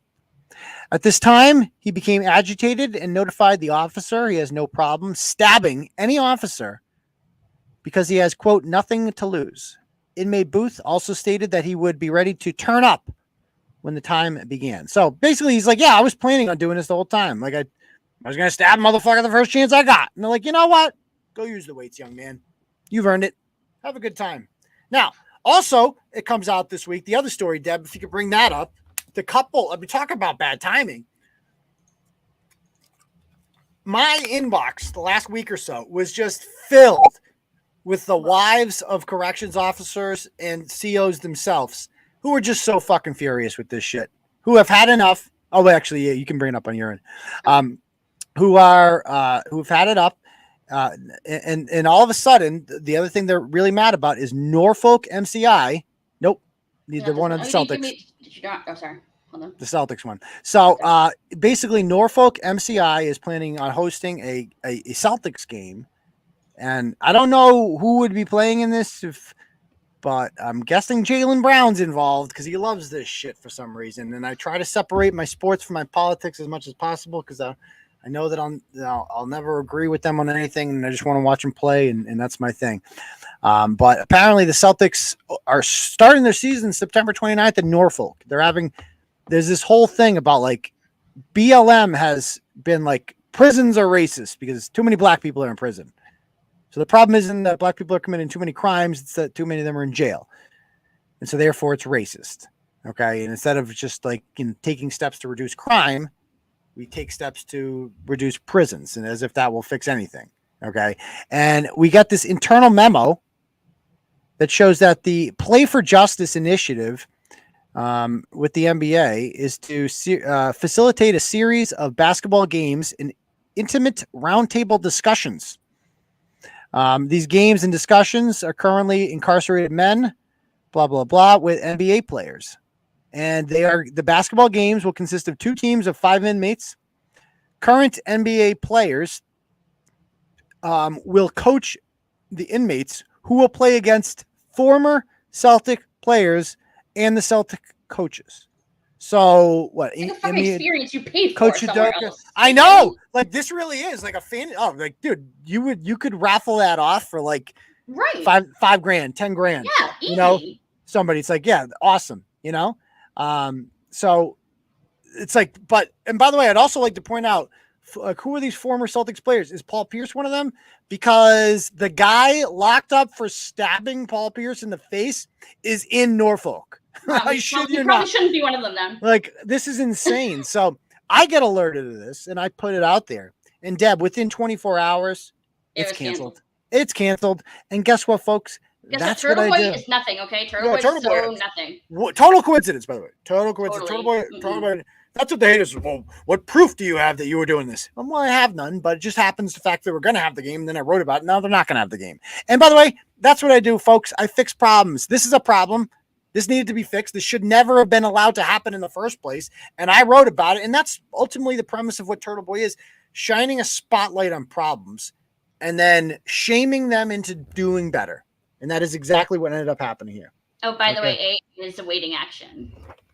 Mm-hmm. AA is awaiting action. Is awaiting action. Okay. Oh, that's not even that bad. All right. So anyway, let's so that's that. I fix problems. We do a lot of things at Turtleboy. If you look at it, BYU, this story, calling out fake hate crimes all the time. That's what we do. But I also am an advocate for justice, an advocate for victims. And this week, let me just check the donos so I don't miss anyone. Any turtle chats? Okay, cool.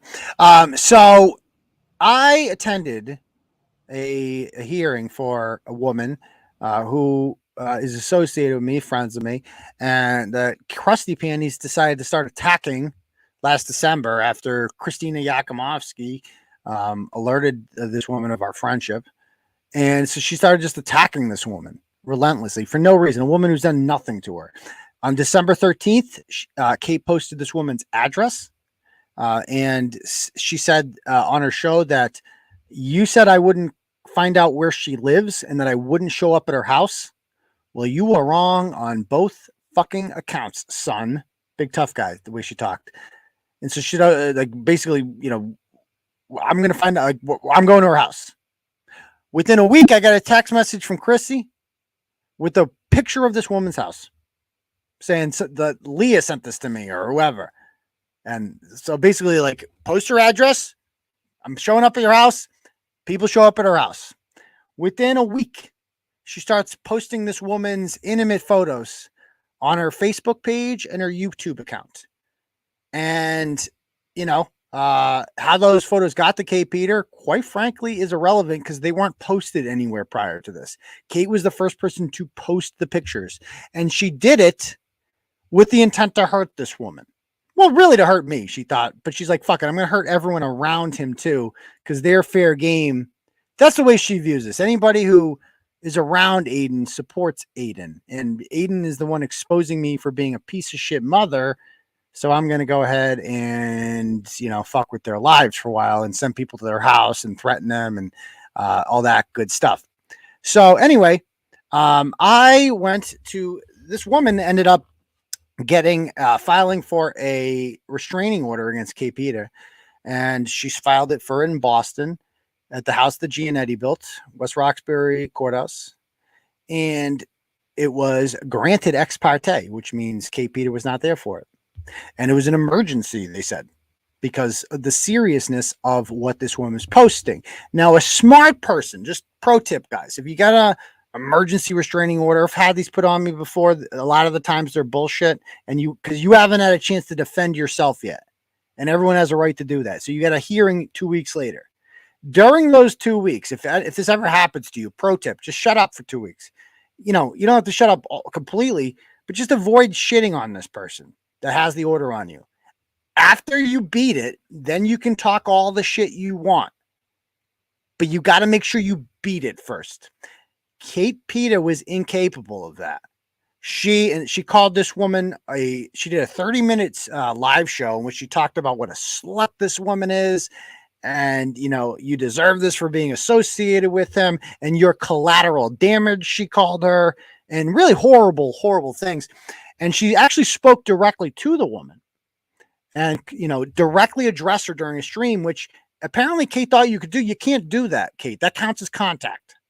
And so the woman went to the Boston police and she told them what happened. And the Boston police filed a criminal complaint against her. And now she has a magistrate hearing coming up and she's facing charges of violation of a harassment prevention order. Not good. Not good, especially when you purport yourself on YouTube to be the referee, the internet referee or the internet whistleblower who calls out shitty behavior of people like Chili is such a bad person. But meanwhile, Chili hasn't been charged with violating or harassment prevention order, right? So maybe you're the bad person. Maybe you're not such a good person yourself. This affects her image, okay, and who she is and, how she's represented and all this stuff. So anyway, so that happens. That all happens, and she gets the order, and this hearing is set to take place.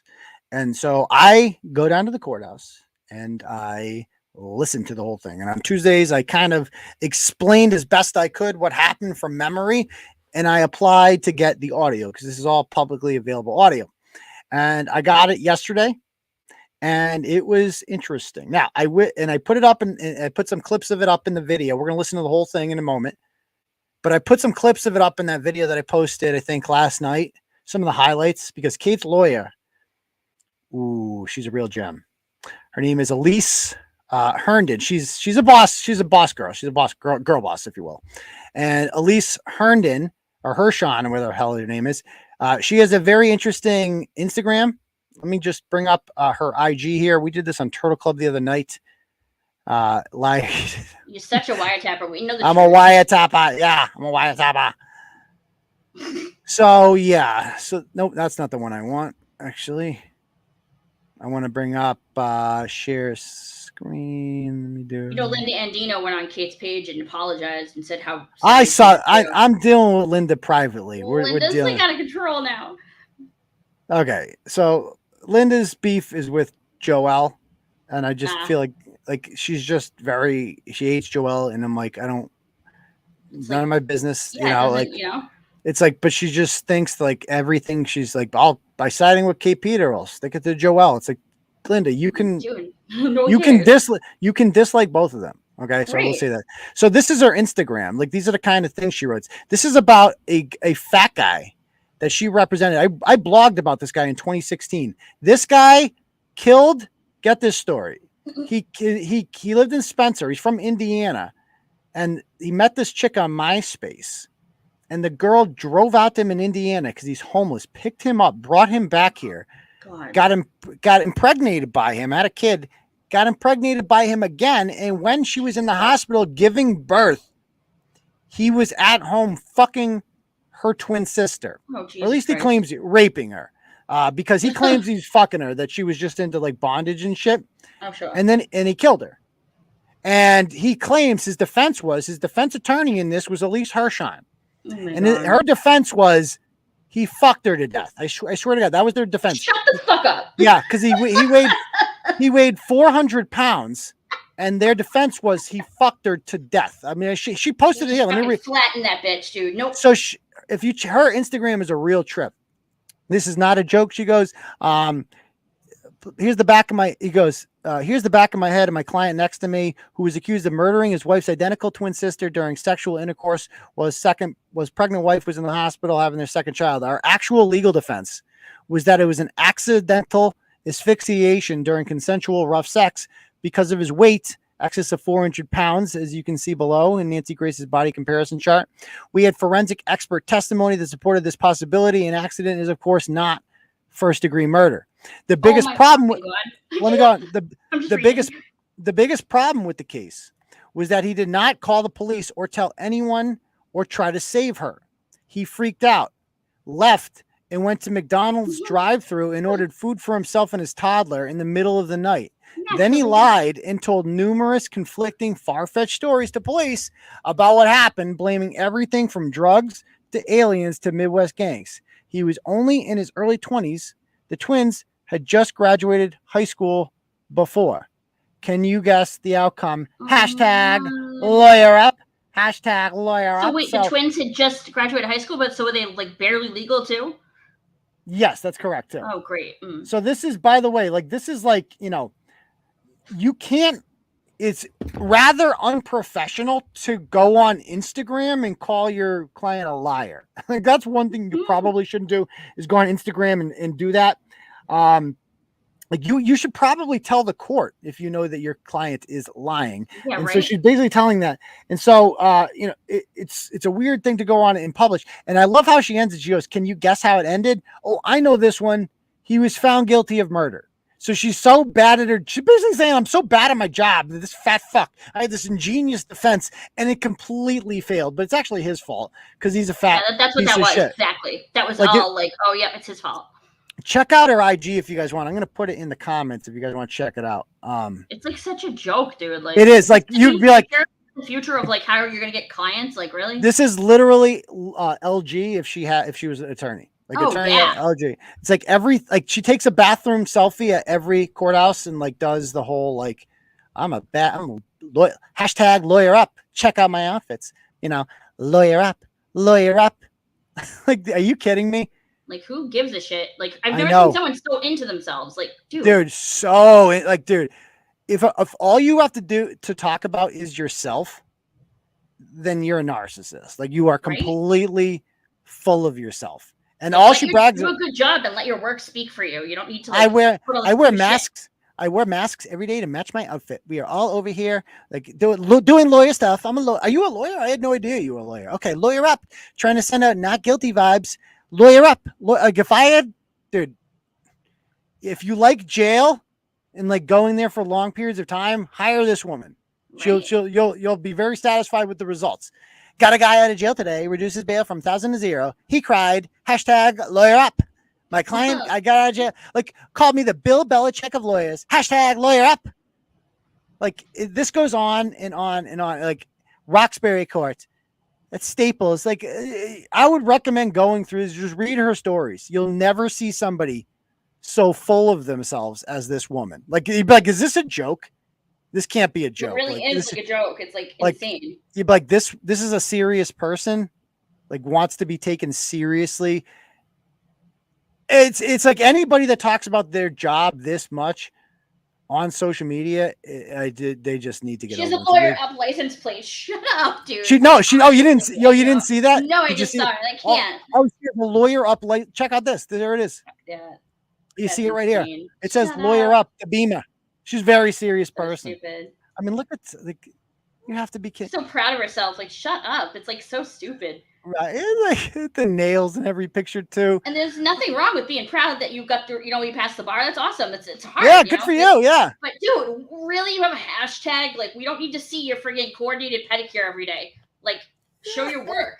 I'm a rising superstar lawyer. It sounds like a fucking just be professional. Thing. Like I couldn't imagine Johnny Cochran or like a real like I've had people like Michael Ehrlich and Tony Salerno, like good attorneys, even Mark Randazza. And Mark is chill. He's not this chill. They do not conduct themselves like this on social media. They're somewhat serious on social media because you want to present yourself as a serious person. Right. This is a joke. You'd be like, I'm not hiring this fucking idiot. Like, unless you're just like, this bitch is literally a twat. Like, yeah, like she just is. She had one post where she was like, men are always trying to sexually harass me at work. Basically, like, I'm so hot and guys always want to get with me at work, but I'm a serious lawyer. Hashtag lawyer up. Yeah. Hashtag lawyer up. Things I get asked all the time. You look like my wife or my girlfriend. Bend over and get my pen. Not like all this dumb shit. God, please. You're really. We got it, Leah. I mean, lawyer lady. Everybody wants you. You're so hot. You're fucking amazing at your job. No one's as good as you. You get people off crimes all the time, except they always seem to be found guilty. Whatever. Well, I digress. But hashtag lawyer up and call you and whatever. So she's a rising star, a super lawyer, which sounds like some type of. I mean, I can't believe this is like a real. They said it's like an advertisement scheme. It's like a who's book for lawyers. Oh, is that what it is? I figured there was something about this. Like, I heard you can pay to be in it. I'm not entirely sure. Don't hold me to that. But it's like, it just sounds like an award that I would give my kid if he ate all of his vegetables. Yeah, you ate your veggies. Yay! Oh yeah, you're the super kid today. You're a super lawyer. Super lawyer. Yay! Good job, super lawyer. Like what? Okay, I guess that's good. But she takes it seriously, and this is why successful women struggle with being. No, that's a good point. It's like anybody who is that confident or successful wouldn't feel the need to do this. This is just narcissism. This is just straight up like I am such a bad bitch. Like look at me. Look at this. Look who poses like this. You got to be kidding me. Every day I'm frustrated with the system. A system that is so unjust. Yet all powerful, yet I'm just one person. I stopped by a client's house today. He was in a near-death accident, hospitalized for 3 months. He then went on a binge because he was so messed up. But when he thought about everyone in his corner who he didn't want to let down, including his own very nice lawyer, her, who fights so hard for him, he took himself to a detox and is now in treatment. These are the people I want to fight for. Like, this is what keeps me going. Look. Yeah, right. I'm thinking so thoughtfully about how I just saved a man's life by getting him detox. What could have happened? Like observe my thoughtful face. Where would he be without me? Right. I'm a fucking hero. That's what I am. I'm so thoughtful. Like, Jesus Christ. I mean, the bath. Who's got this right? Imagine how many times she took the selfie before posting it. Every time this girl goes to take a dump in the freaking prison bathroom or wherever, she feels that she has to take a fucking selfie. Like, look, oh, mid-afternoon selfie. Oh, look, my second bathroom break selfie. Couldn't eat lunch today, but I have time to take a selfie. Like, I know how the story ends, lady. You're going to die alone with cats. That's your future. Like, we all know what's happening here. Like, you have an empty life. You have nothing to talk about except yourself, which is why that's all you talk about. Because ultimately, in the inside, I know people like you. You're narcissists. You are empty to the core. And thank the good Lord. How do you think Krusty Panties found this woman? This was her lawyer. How do you think she found her? She probably like Googled lawyers giving the finger and fucking found her. Oh, cool. She's a cool kid. Yeah, that's what she had. I mean, if you guys want, let me play I'll play the highlights at the end, I guess. But actually, let's just play. Your picture killed me. Well, yeah. Let me play. So check out the video. I'm going to bring it up over here if you guys haven't seen this already, and then we'll play the actual audio. So we got time, motherfucker. Yeah, we do. Yeah, let me pull it up. My channel. Most of her shit's like public defender stuff, anyways, isn't it? I mean, I can't speak to that. I know when you're in when you work for the public defenders, like you're basically a lot of people do that to get their name in the system, but she definitely does criminal defense. No, people pay her. She has an office herself. Of course, so she has an office in Boston. She obviously must, which means she probably charges at least $500 an hour. She drives a nice car. Like, I'm sure she's doing fine for herself. She's well dressed. Yeah, she owns 5 million fucking suits, and I'm sure they're not cheap. I'm sure she's doing just fine successfully, and I'm sure she could. Maybe she could do better if she just was a little bit more professional. I don't know, but it's working for her. So more credit to her for that. But this is, I'm only showing this now. This is a highlight of some of the stuff you're about to hear, some of the highlights, because it didn't go very well for her. And I'm only showing this because I want you to see the, whatchamacallits, the images on the overall. No, he did not. That would be awesome. Is that true? Did Josh Abrams really give the refer? Is that really true, Glamours? Okay, let me play this. Court will have it available to them. Judge, Your Honor, I apologize, and I don't mean to interrupt counsel. And I'm not sure if I'm supposed to object at this point because it sounds like testimony that should be coming from the plaintiff, not the plaintiff's attorney. So I just want to clarify that there's a lot of quote-unquote hearsay coming in through counsel. I think this is more appropriate for the plaintiff to testify to the court. I'm taking this as sort of background, okay? I'll give you an opportunity. You're going to hear it all, MC. Don't worry. Ask some questions if you need to. I do intend to. Yes. Is that person a leader? It was not. It was not. What happened right after she posted my address? So just simple question. Who was it? So it was, and I'm sorry, if you want to testify, attorney, you can, but don't whisper. I'll conduct the hearing, please. Go ahead. You heard that? I'll conduct the hearing. She gets smacked down by the judge. Who sent that? And he was married at the time, right? Objection. Sustained. And fair to say the nature of the Turtleboy. Wait, that was the post, right? She goes, "You don't like that one, yeah. Yeah, you don't look like any of the lawyers I know because they're all men." Oops, girl boss. Oops, I dropped my pen. Can you bend over and get it for me? I guarantee you that's never happened. Ever. Like, I'll take things that never happened. Like, bitch, that's nobody. Whoa, easy there. So, it also says, what sexual favors did you trade the judge for winning your motion? Okay, that might have happened. That might have been said. Those tights are sexy. Okay, you look, by the way, in the way she's dressing, like, you're fishing for compliments. Can you stop, pretend like that? Can we stop pretending like she did not, if that actually happened, that somebody called her sexy or whatever, that she didn't love every second of it? Like, there's no fucking, she's dying for people to say that to her just so she can be happy and then go and post this about how she's unhappy. No one said anything about her wearing yellow either. Yeah. Who the hell's going to fucking say that? Yeah, you look just like my girlfriend. Yeah, right. I love the yeah right there. It's like, you're not. Yeah, your girlfriend can never be as hot as me. Yeah, I'm like so out of your league. Like, stop it. Yeah, right. You're a lawyer. You're not supposed to wear yellow. Women lawyers are usually so drab. Nah. I thought you were his secretary. You can't be a lawyer. Let me see some ID. Happy International Women's Day, men. Stop saying the above. It's very sexist. Oh, and get out of my way. # girl boss. Lawyer up. Yeah, let me play some more. Objection. Sustained.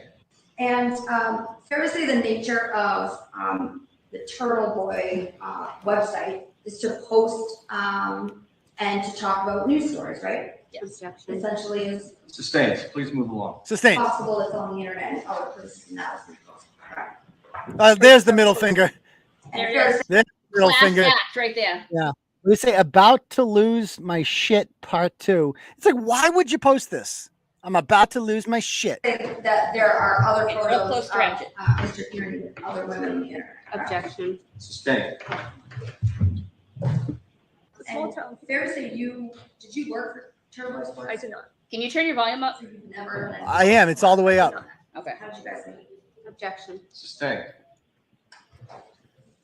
Fair to say that Ms. Peter and Mr. Kearney have gone back and forth online. This one. Online battle, Sustained. right? This one.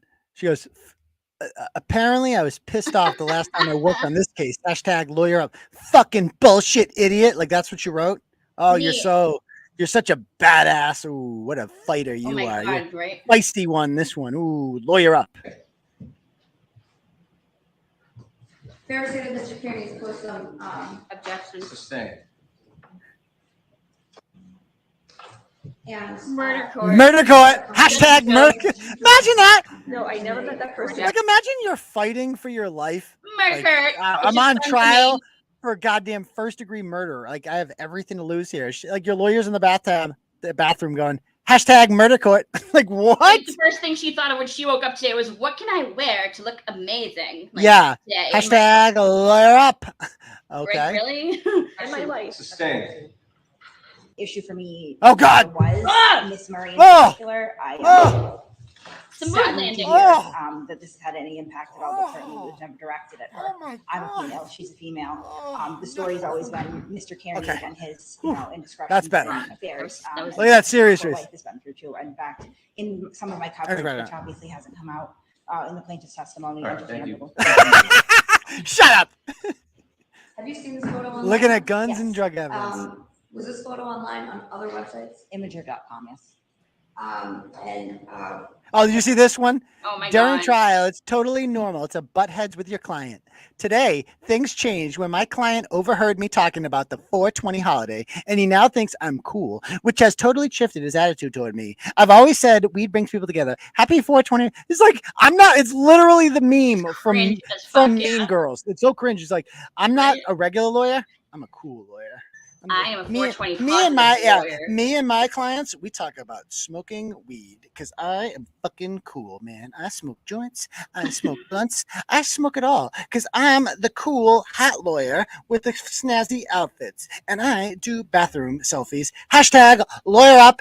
Hashtag first degree murder. Hashtag you're going to life without parole. Okay, bye. Like what? Okay, bye. Don't give her any ideas, Bia. I'm sure she would love that. Like, Oh my God, Have you yeah. seen other photos of Mr. Kearney and other women online? Much more Objection. explicit. Sustained. objection. You did not post those, correct? The objection was sustained. Objection sustained. Did you intend to put Ms. Murray in any fear or have her in a state of to be in fear? Absolutely not. I publicly referred to her. Ah, This woman. I don't give a fuck about this woman. She's a desperate slut, just like the rest of them, right? Has no effect on my life whatsoever. Right?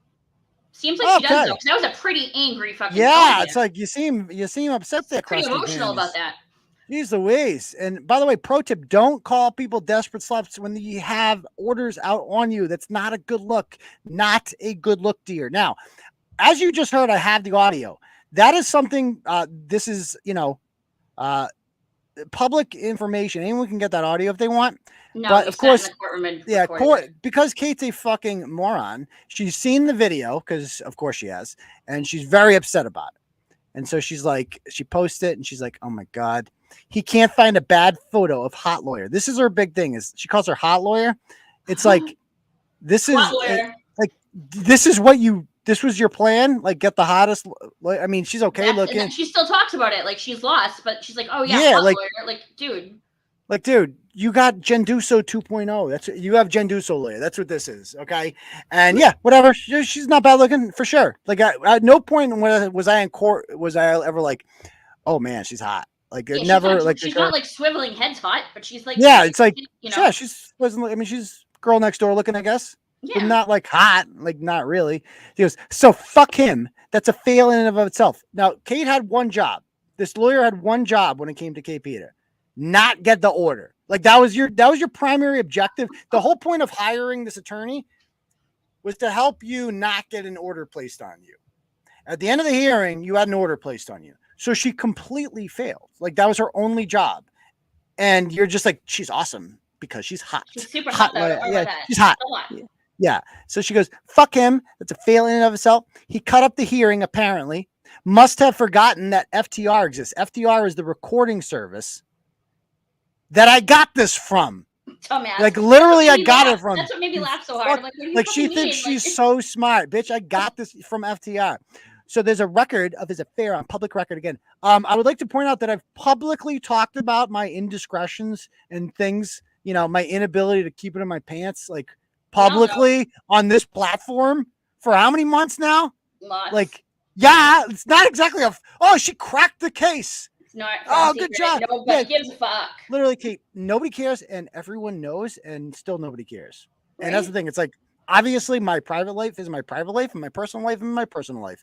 And I will handle that how I choose to handle that. And I will not give you or anyone else regular updates about it. Okay. Right. So that's all there really is to talk about. It's just like, you know, like she is obsessed with trying to contact the mother of my children and like let her know about this. Like she doesn't It's fucking like, know. fucking who Like, gives a fuck? Like, you know? she has the internet too. Okay. Yeah, right. Do you think she could possibly not have found out by now? Like, please. Kate has fucking. You know?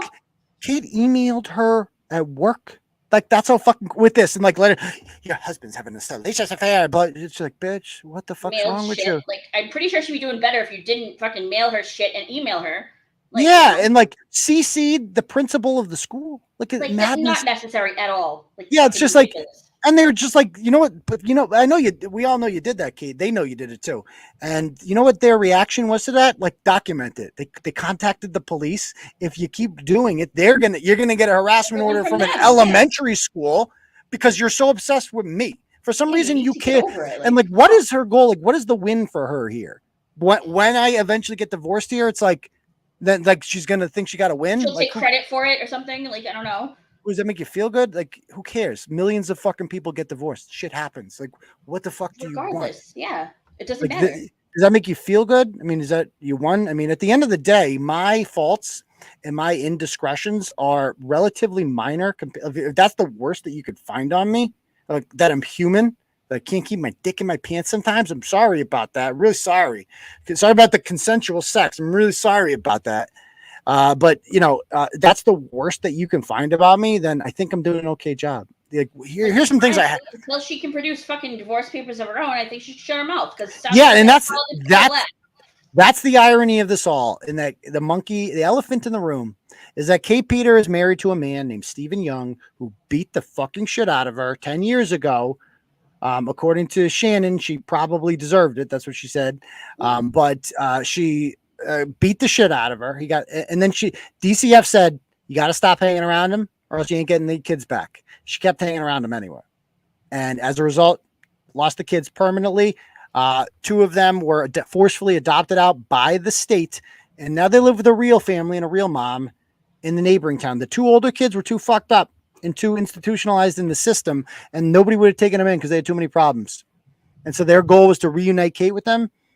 And they did eventually, like 10 years later. They were ping pong ball. They lived with aunts, sisters-in-laws. Like they lived with everyone. They had to be separated because things they were doing, like it was horrible. And Kate's like always like, you know, you're attacking my kids. No, I'm not attacking your kids.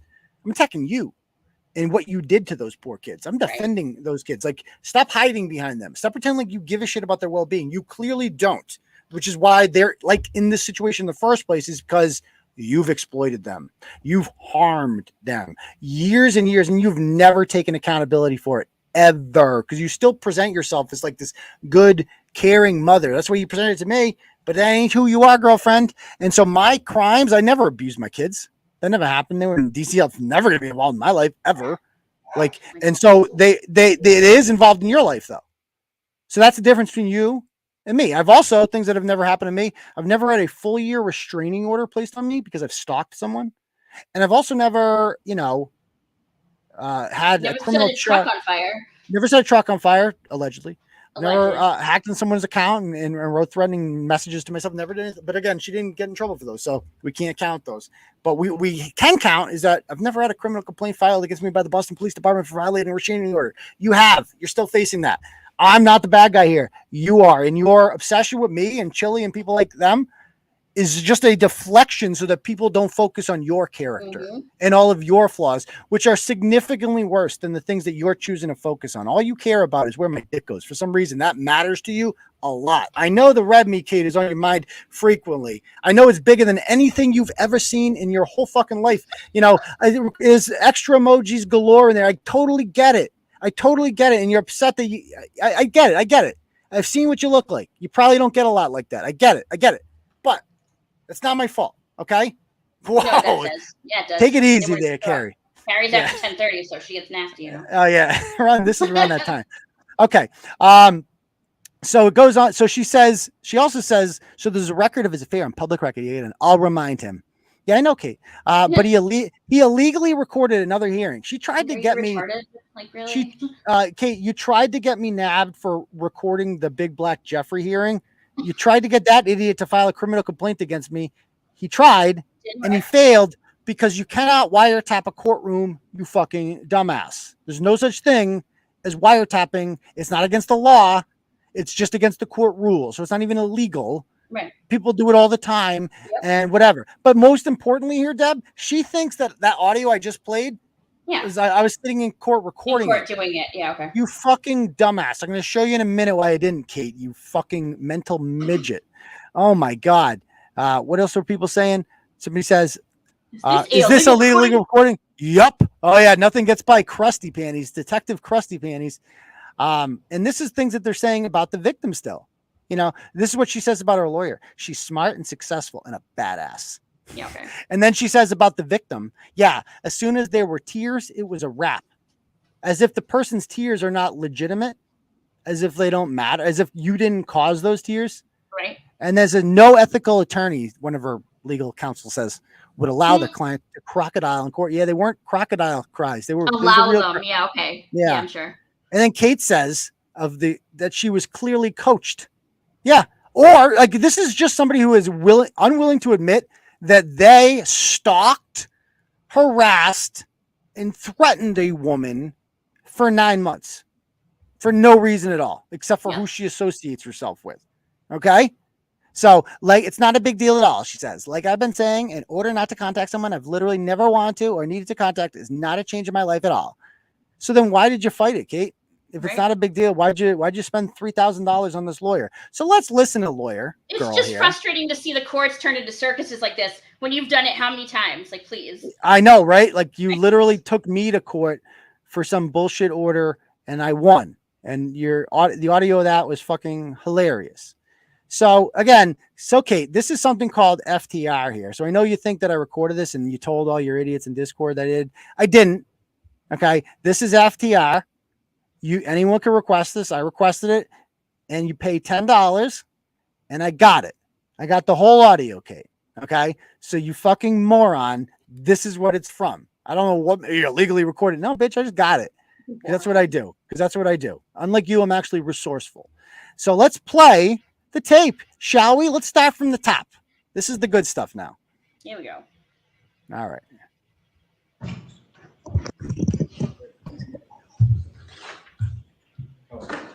Thank you. Can you guys hear that okay? Morning, everyone. Yeah, it's a little low. As loud as it can get.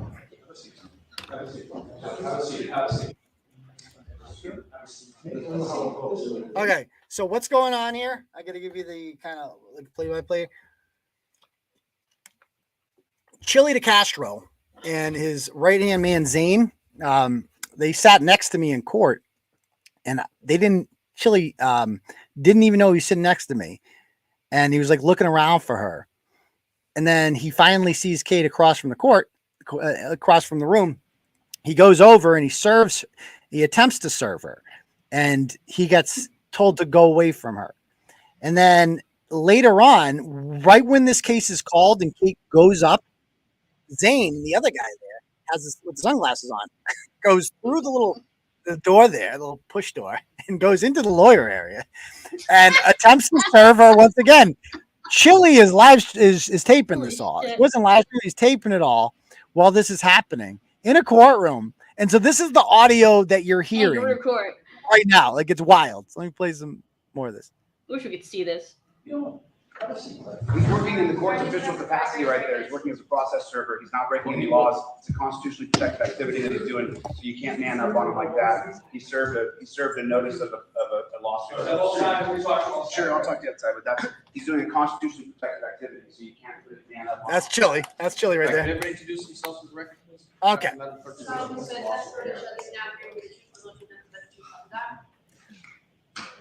I can't believe he walked right up there. That's balls.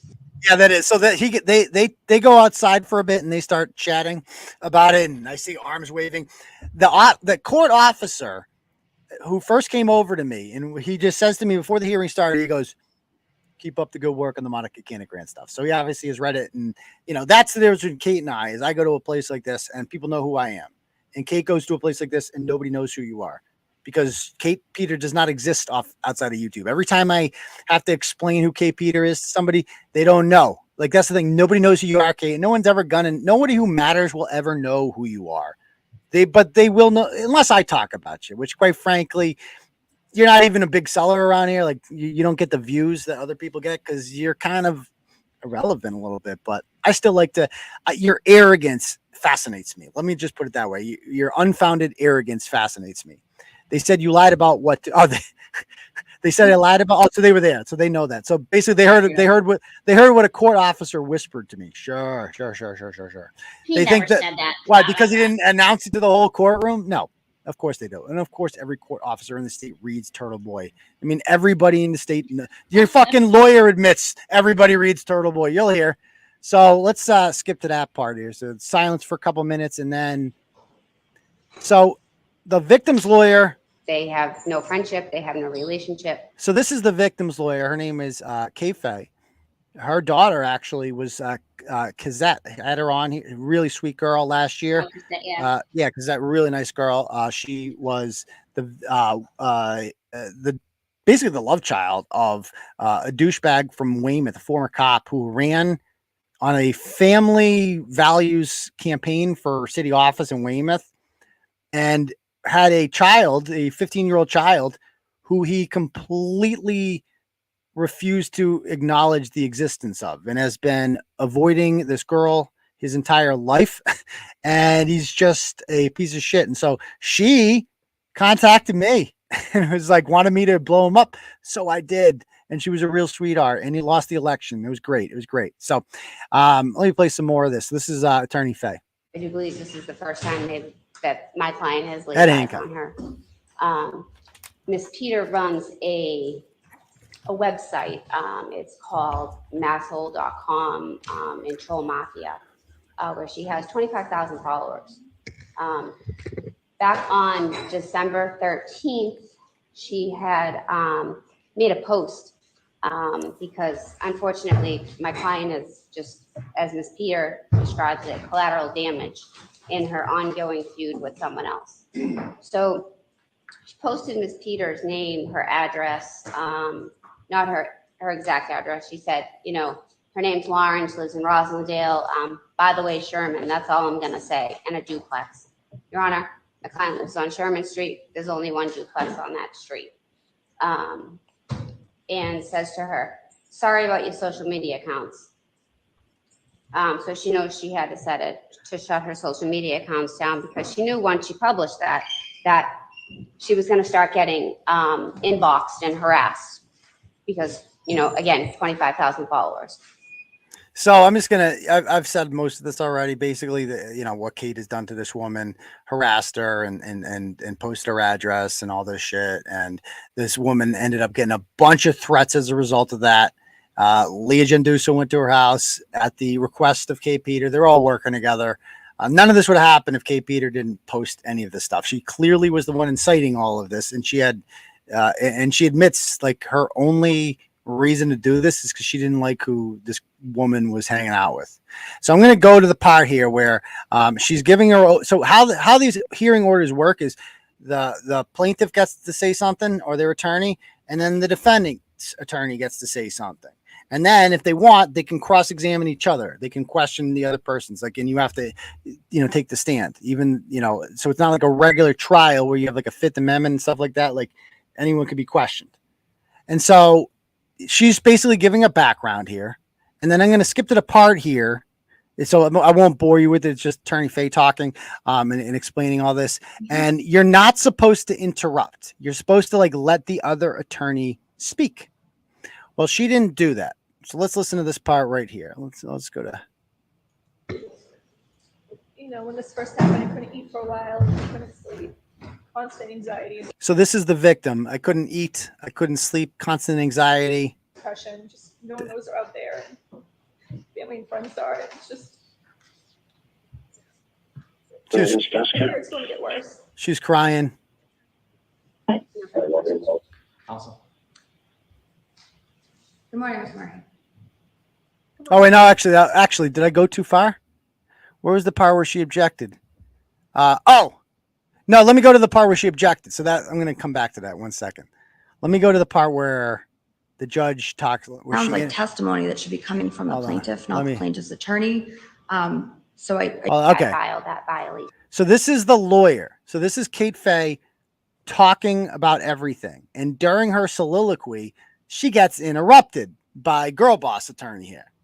Let's listen to what she says.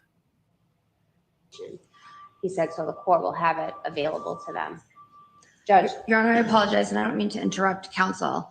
And I'm not sure if I'm supposed to object at this point because it sounds like testimony that should be coming from the plaintiff, not the plaintiff's attorney. So I just want to clarify that there's a lot of totem pole hearsay coming in. Wait, they're saying I can't hear anything. Is that true? Is the audio okay? No, you can hear it. It's just low. Yeah, I mean, you can hear something. Don't say you can't hear anything. Speakers. Yeah, that's a little bit. Don't say that. It's like if you can't hear anything, that's different You from can it's definitely hear low. stuff. If you Okay, can so hear you can anything, hear. Jack Thompson, it's your So computer. she has interrupted this woman here, and which is completely unprofessional to do. And she's basically saying, "Why are we hearing from the attorney instead of you?" It's like, because that's the whole point of an attorney. Stupid. Like, is this your first? Like, the whole point of attorney is they talk. Like, that's literally the whole point. Let's play some more. Through counsel I think this is more appropriate for the plaintiff to testify to the court. I'm taking this as sort of background, okay? I'll give you an opportunity to ask some questions if you need to. I do intend to hear from the plaintiff. That's the first time the judge is like. I know that we asked some people to leave earlier. I just want to make it clear that the courtroom is open. People can come back in as long as everybody's going to behave and not cause a disruption. So that the courtroom is not closed. The courtroom is open. Anyone who wants to come in may come in. So please make that clear to anybody. So she tells him, like, bring Chili back in. And then Chili came back in. And he was not too outrageous for the rest of the hearing. There was one point in the hearing where Chili stands up and he's like, she did not bring me here. He made that very clear. But they don't try to serve her again until the end of the hearing. And I was out by that point. So let's play some more. Counsel, go ahead, finish up. Judge, so all of these postings, they've been will-filled, they've been malicious, they've caused irreparable harm to my client. And I actually had to stay in my mother's house for a while. I'm sorry. So the victim's crying here. I mean, Kate caused some serious damage to this woman. If this continues, I don't want to be harassed. I don't want to be followed. And so she's being you followed. had to vacate your home after this first posting. And so, like, I mean, think about what this woman had to do here. Like, she had to move out of her house because why wouldn't she? You're being sent pictures of your fucking home by a psychopath. You have this crazy woman on YouTube saying, I'm coming to your house. Why are you coming to my house? And then 8 months later, she puts up your intimate pictures again on YouTube, uses it as a goddamn cover photo, and says that she has hired a private investigator to follow you around for the last 6 months. That is psychotic. Now, it turns out that didn't actually happen. She made that up because Kate Peter is a pathological liar. But she posted that she did. That is intended to cause fear, and it worked. Congratulations. You were successful in making the victim fearful. And finally, she's like, okay, I had enough of this. I've ignored this for too long. I need to take action here. I'm not going to be bullied out of my own home again. And good for the victim for being like, you know what? I'm not going to be treated like this. I did nothing wrong to this woman. I want to be left alone. That's all I want is to leave me alone, please. And by the way, the victim messaged Kate Peter and said, "Can you take that down when this first happened?" Kate ignored it, didn't respond. So there's that. How many postings were made of your photos of you? Say about 5, maybe more. Did you ever give anybody at all permission to post any photos of you? I did not. Were those photos taken in a public place? Nope. Have you She had recently her had any contact with the Boston police? her beef with the victim, Mega Maybe you could Mortis, tell the court why. is that she's friends with me. Another video scheduled to show. Apparently, she hired a private investigator to stalk me for 6 months. She advertised a show with more pictures and videos, and at that point, I had had enough. So I went to the E5 station, spoke to the detective, told him what's going on, and this is why I'm here today. And could you tell the court what effect this has had? You know, when this first happened, I couldn't eat for a while, I couldn't sleep, constant anxiety and depression, just knowing those are out there, and family and friends are, it's just, it's going to get worse. So now Counsel. attorney girl boss gets to cross-examine her Good now. morning, Ms. Murray. Good morning. I'm going to ask you a few questions from the attorney for Peter. Just to clarify, is there a piece of paper in front of you that you're reading off of? No, there is not. But is there a piece of paper in front of you? There is, yes. Is that something your lawyer prepared for you? Yes. Okay. Actually, you discussed your testimony beforehand, right? Did you hear that? Where she was like, "Did your lawyer present that for you? Did you talk about this?" Of course, I talked about this with my lawyer. Did you talk to your client? Like, no. I just me and my lawyer, we didn't talk beforehand. Like, No, we were just hanging out. That's it. She acted like this is like some big thing. Like, did you talk to your lawyer about this? Yeah, bitch, of course I did. That's the whole point of a lawyer, dumbass. Yeah. Dumbass, like you and the fat guy who fucked this fucking girl to death. Like, you guys came up with that together, right? Like, of course you did. Of course you did. And yeah, you can hear in the victim's voice where, like, that's genuine fear. That's like you shaking, crying. Like, that's genuine 9 months of terror and harassment caused by this animal, Kate Peter. Doing this because why? Because of me. Because she wants to get back at me. And she thinks this is hurting me. It's hurting her. It's not hurting me. It's hurting her. And that, like, she thinks that's okay. Because of that, like, what did this person do wrong to you? Nothing. And so she gets girl boss attorney to come in here and try to shame this woman. And she tries to slut shame her and make her the problem. So play some more. Yes.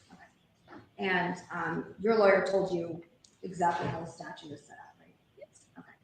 Now you said that you got a text from someone that they took a picture of your house. Yes. Was that person Kate Peter? It was not. It was Chrissy. Who was it? So this happened right after she posted my address. So just simple question. Who was it? So it was, and I'm sorry, you're if you want to testify, attorney, you can, but don't whisper. I'll conduct the hearing, please. Go ahead. Do you guys hear that part?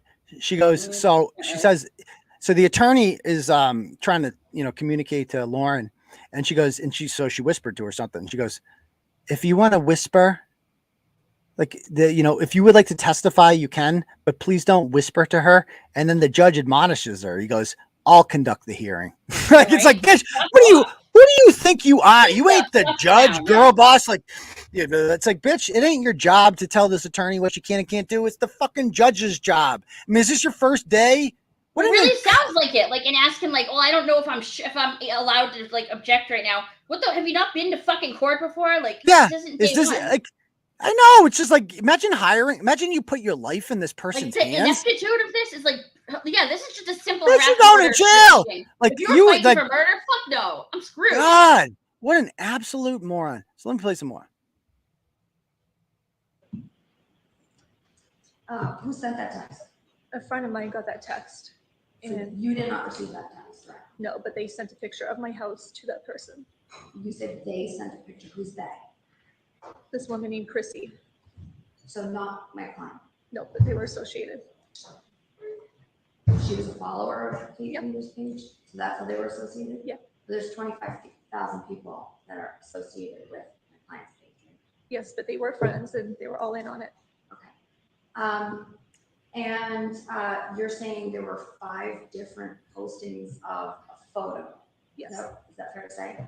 And who took that photo? So this is going to be Kate's whole thing. It's like, well, who took the picture? It's their fault, right? Now, keep in mind, it doesn't matter who took the picture because nobody posted. The only person who has posted this picture and these pictures publicly is Kate Peter. If other people had them and weren't posting them on a platform with 25,000 subscribers, then it's like nobody sees it.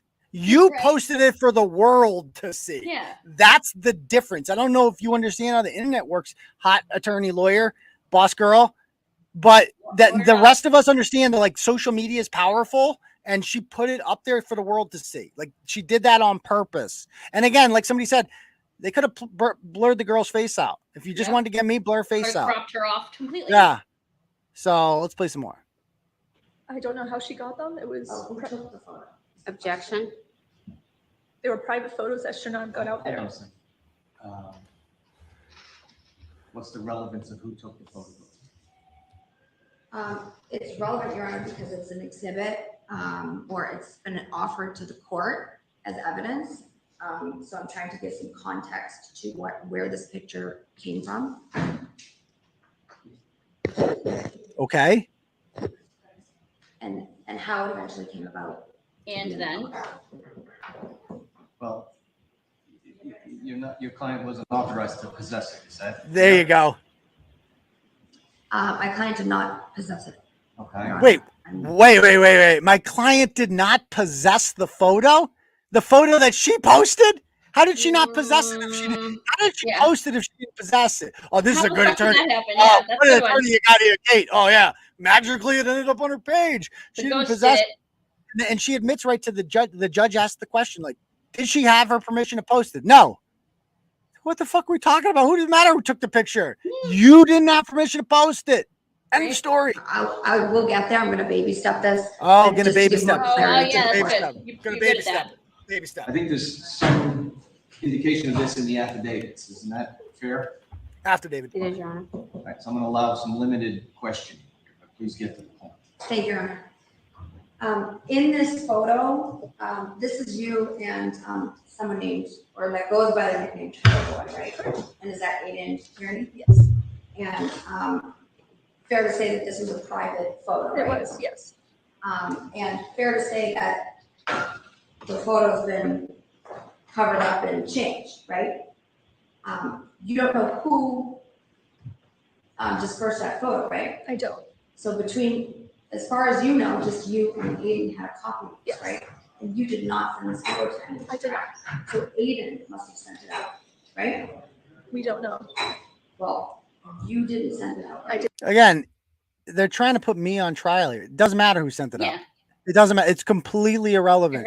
Because I didn't post it. It's like she posted it. So that's.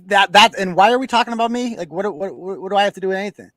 Oh, remember, you brought it all about. You brought yourself up. Remember, it was your awareness. You made it all about you, not them. Yeah, Kate honestly believes that like I'm doing this and I'm coaching this person. Does that sound like a person who's being coached? This is a person who is fucking traumatized that you did this. She's gonna win an Emmy with Kate, years. own up to what you did to this person. You have completely failed to do that. And that's what's, by the way, hurting you. That's why you got the order, is because you're so arrogant about this and the judge can see it. You're not owning up to what you did. You're just looking for other people. You're blaming me for it. It's Aidan's fault. Aidan didn't post it.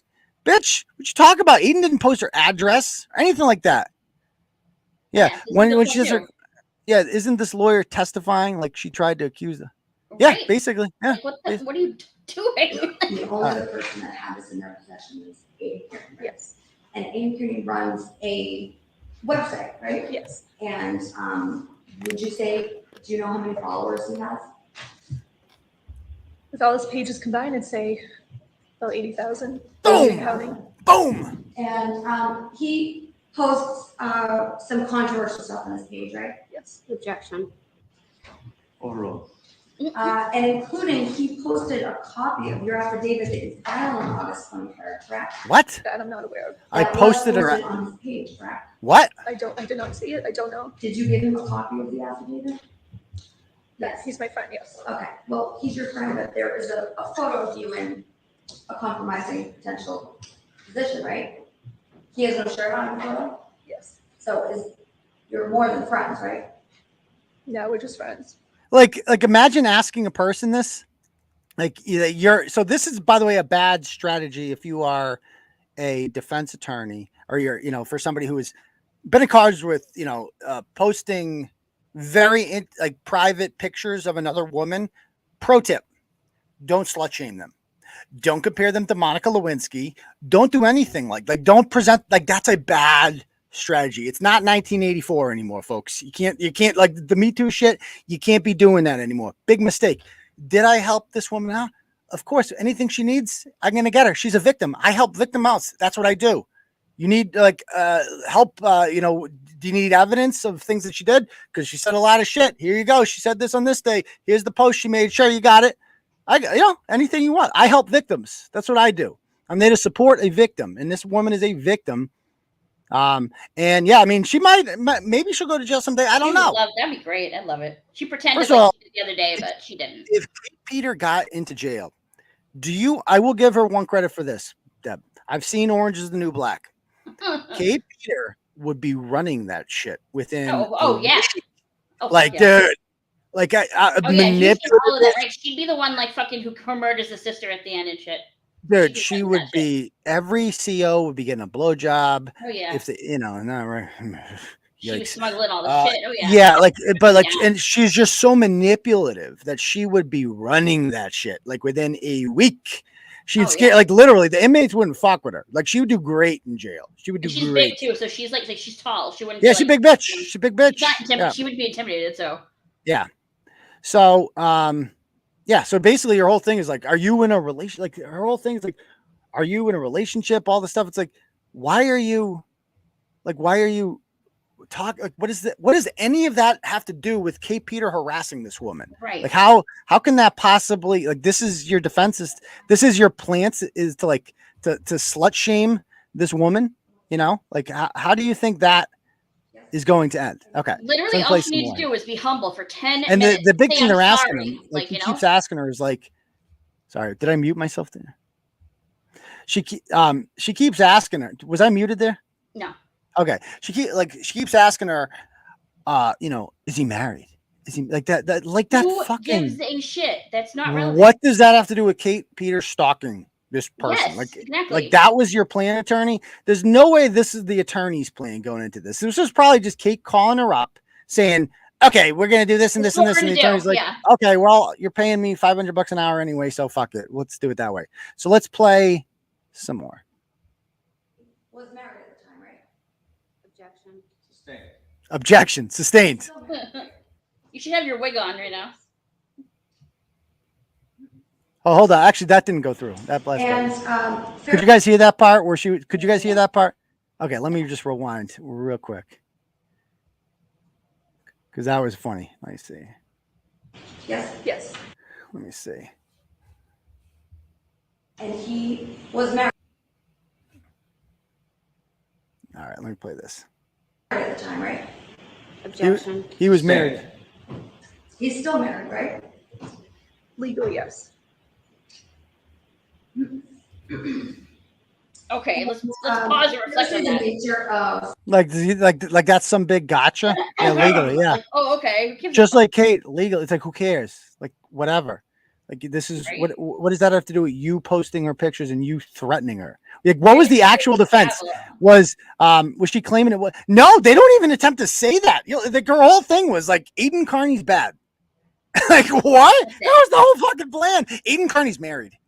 Kate just wanted to use this opportunity to get it on record. She's in a court of law. She knows it's being taped. She just wants it on record to be Aidan's a bad person. He's extramarital. She just wants to say the word extramarital 5,000 fucking times. It. Yeah. And so I thought a good attorney would be nah, that's not the strategy we're going to use, but not right. Girl boss. Girl boss is oh yeah, fuck him. He's a bad, this is why you shouldn't have hired a feminist, Kate. You shouldn't have hired somebody that's oh, fuck men. Men are such We can take a selfie creeps. together, clip it off because we're men cool. are such pigs. They'll just That's exactly what me. this is. That's exactly what this is. Fuck me and blah, blah, blah. Yeah. And so, no, bitch, that ain't what this is about. Okay. Let's play some more. The Turtleboy website is to post and to talk about news stories, right? Yes. Essentially is Sustained. Please move along. Sustained. As a journalist, right? Yes. And fair to say that Keith Peter, my client, has what you could say is a similar page, right? Yes. And in her journalistic capacity. Journalistic capacity. Has a YouTube channel, right? Yes. Oh, And yeah. She has different posts that she discusses news stories, right? Yes. And fair to say that this photo was dispersed on the internet, right? It was never supposed to go on the internet. But it was on the internet, Yes. right? Because of It was Kate. not only on Miss Peters' page. Yes. It was only on her page. There you go. So that photo was only on her page and nowhere else on the internet? Yep. You did a search of every hallway and every door of the internet? I have not seen any, just on her page. So you know that it's on her page, but you don't know if it's somewhere else as well? Did you hear that defense? So her defense is basically like, it was on lots of internet sites. And she's like, well, I only saw it on Kate's. And she's like, but did you look at every internet site in the whole internet? Yes, I did because She's like, it makes sense. why, what do you, I only saw it on her page. Like, you're the defendant here. Maybe you should present an example of, do you have an example of another site that was on? Like, if you could show that, Kate, if you could show that, like, show a site that it was on, that you found it on, and then you're like, oh, well, it's out there now, I might as well share it. It's like, no, it wasn't. If you had evidence that it was, you would show it. But you don't, because it was only you. Nobody else cares about me enough to do that. Just you. Just you. Let's play some more. This is so much too. Yeah, she does say it's annoying. So it could have been a repost that Miss Peter did. It could have been a repost? Right? It was not. Oh my God. I know for a fact because it first aired back in December. But you don't know it wasn't a repost, right? No. Because you don't know how it got on her page, right? No. And where it was before. And by the way, this is why you don't take chances when you're a lawyer with a question. You should know what the person's going to say when you ask the question. Right. Like, this is going miserably for her. She's saying, so you don't know. She's like, you don't know if it was posted on their page. She goes, no, I do. It wasn't posted on their page. Just Kate. This is not going well, folks. This is why number one job of an attorney, if you're going to ask a question, you should know what the person's going to say. Yeah. Because she had no idea what the answer was going to be. The answer is like, oh yeah, it was just Kate, actually. So go ahead. Right. So it's unclear how it got there, right? I do know she did it. So it's possible that there you on go. the internet and other places and that was reposted, correct? It's possible. The first was not reposted. There you go. Fair to say that there are other photos of Mr. Kearney with other women on the internet. Correct? Objection. Sustained. Other women? Like, who do these guys think I am? Like some porn star? Like, there's pictures of lots of meat. Boy, it's everywhere. What are you? Yeah, the red meat's everywhere. Yeah. Well, mostly solos, but fair enough. Go ahead. And Miss Peter didn't actually post your address on there, right? She did have a clip that you actually have that she states that it was intended for 3 people to know what she was talking about. And who are those 3 people? Me, my friend who I was with at the time, and stop it. When you say her, meaning my client. Yes. So she divulged information that only you, her, and your friend would know that. Yes. Right? So the rest of the 25,000 followers would not know that address, right? Well, somebody did show up to my house shortly after, so. It was told in a way that only you and her understood. Yes, but she put the type of the house it was, where it was, Rosendale, so. The small town. Fair to say did you work for Turtleboy Sports? I did not. So you've never done any posts or work? I did not. How did you guys meet? Objection. Sustained. Like, how did you guys meet? How is that at all relevant to why you're deviating from the fucking issue? How did you meet? What does it matter? Just like immediately, like, there's going to be 3 in a row here. That was 1. Objection. Sustained. Listen, pay attention. Listen. Fair to say that Miss Peter and Mr. Kearney have gone back and forth online in an online battle. Sustained. Fair to say that Mr. Kearney has posted some Objection. Sustained. That's the judge's way of saying, I don't want to hear that fucking guy's name ever again in my courtroom. He has nothing to do with this. Stop talking about him. Why are you so obsessed with this man? This only made, by the way, this makes it look worse to me. The judge is taking this all in. He's like, oh, I see what's going on here. This woman's just obsessed with him. And this woman's just collateral damage and all. This is literally proving the plaintiff's case. You could not, and I can't emphasize how you couldn't possibly do a worse job than our lawyer is. Kate's all like, oh, my attorney did great. She asked a lot of relevant questions. I know you think that because you don't know shit about the law and how fucking courtrooms work. You're a fucking emotionally involved moron who fucking barely graduated from high school, doesn't know shit about anything. And the fact that you think she did a good job is pretty telling. Because she lost, and we're all laughing at her right now because she is a joke attorney, and representing you was probably the worst professional move that she could possibly. I mean, I wouldn't hire. I mean, if anybody I knew was charged with a crime, I'd be like anybody but her, anyone but her. Well, it depends on the person. Like, I mean, if we want them to lose, then we can. Yeah, maybe if we want them to lose. Yeah, Kate should continue. Ryan Kate, hire her, maybe. Ryan, Kate, Big Black Jeffrey, they should hire her. Okay, Yes, for sure. all those people. But, all right.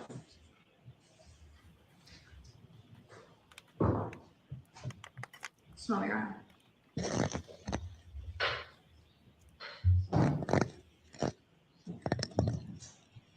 What is it? Oh, he's looking at some pictures now. Now he's looking at the pictures like, what the fuck? She posted this shit?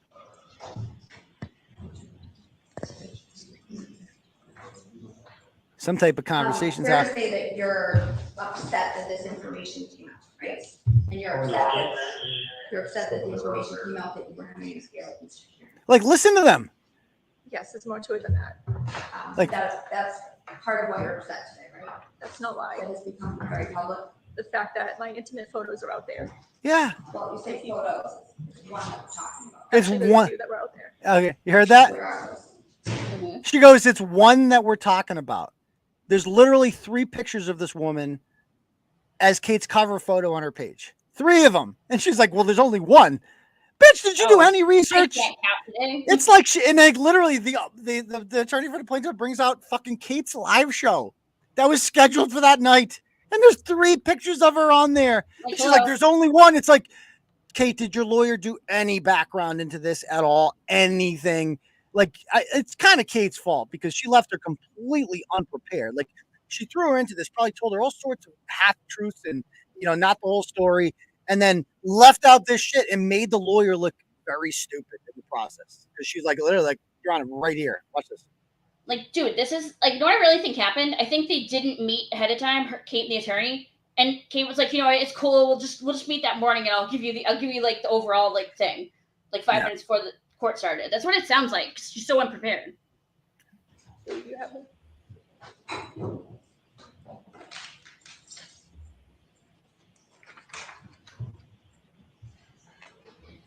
This is currently, right now, as we stand here in this courtroom, on her line. Yeah, she's like, dude, it's right here. Well, this actually says Troll Mafia, right? She changed the name. She goes, this is her defense. This is not the same page. So she brings up the Masshole report page with the pictures on it, and she goes, it's right here. And she goes, well, that says Troll Mafia, not Masshole report.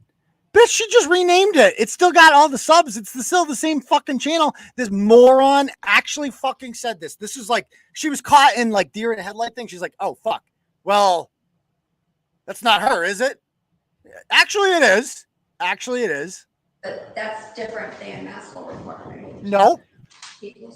Yes, but she did change the name. It's the same page. So the Troll Mafia, there are a lot of people that post on that page, right? Nope. Just Kate. Not quite.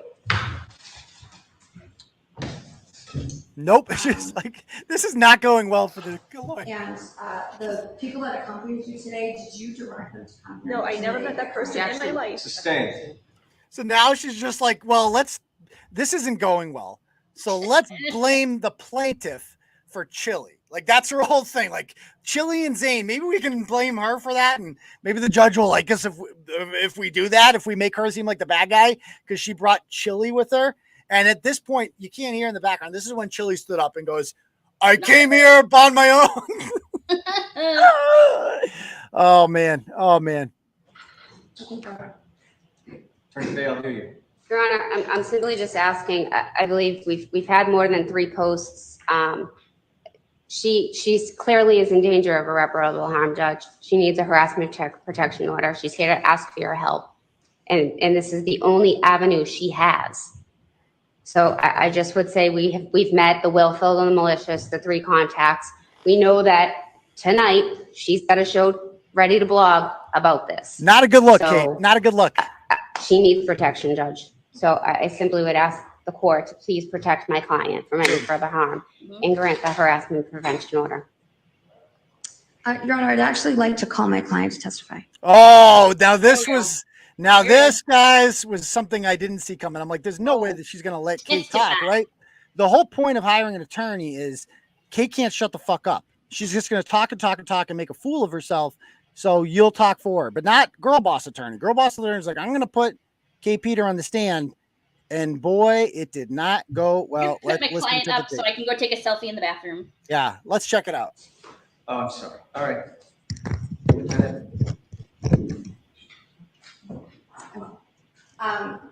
Ms. Peter, can you introduce yourself to the court? Hi, my name is Catherine Peter. Good morning. And what do you do for a living? For a living, I'm a residential property manager. I also have a side venture as essentially an online journalist. Essentially, an online journalist. Do you have children? I do. And how many children do you have? I have a 16-year-old and a 13-year-old. Wait, what? And you wait, don't live in the West. wait. How many kids does she have? Me too. I have a she said 2. I have a 16-year-old and a 13-year-old. What happened to the 12-year-old and the 10-year-old? Where are they at? Yeah, like. Oh, Can you rephrase the question? How many children do I have in my possession? That is funny, dude. Like, isn't that lying? Is she perjuring right now? She had to deny the existence of 2 of her children in that's court. perjury, bro. Oh, it's fucking great. I got 2 out of 4, Judge. It's not bad. You know, if baseball, that's a good average, right? I'm hitting 500. That's good. You know, if I was shooting 3-pointers, I'd be one of the best in the league. But yeah, okay. So she goes on. Roxbury area. I do not. About you live an hour or 2 away. About an hour away. And do you know Aidan Kearney? I do. Objection. I'll allow the question and the answer. Anytime my name is brought up, it was objection. Do you know Aidan Kearney? I do. She actually said that. I was under his employ for about 2 years, at which point we separated on very poor terms. I started my own venture. We had a pretty relentless campaign of him harassing me, in my opinion. Going I think after it's my the other minor way. children, attacking my credibility, posting very personal, intimate details, not about me, but my minor children. He has attempted to get harassment orders on me approximately 2 other times, as well as several false police reports and an attempted clerk magistrate's hearing. He has consistently voiced his desire to see me, you know. I mean, just pro tip, Kate. Like, don't talk so fast. Like, this is too much information at one time. Always. And like, I know it makes sense to you, and your idiot followers they don't know what it fucking means. They just hear somebody talking, you know, talking quickly, and they're like, well, she must be smart.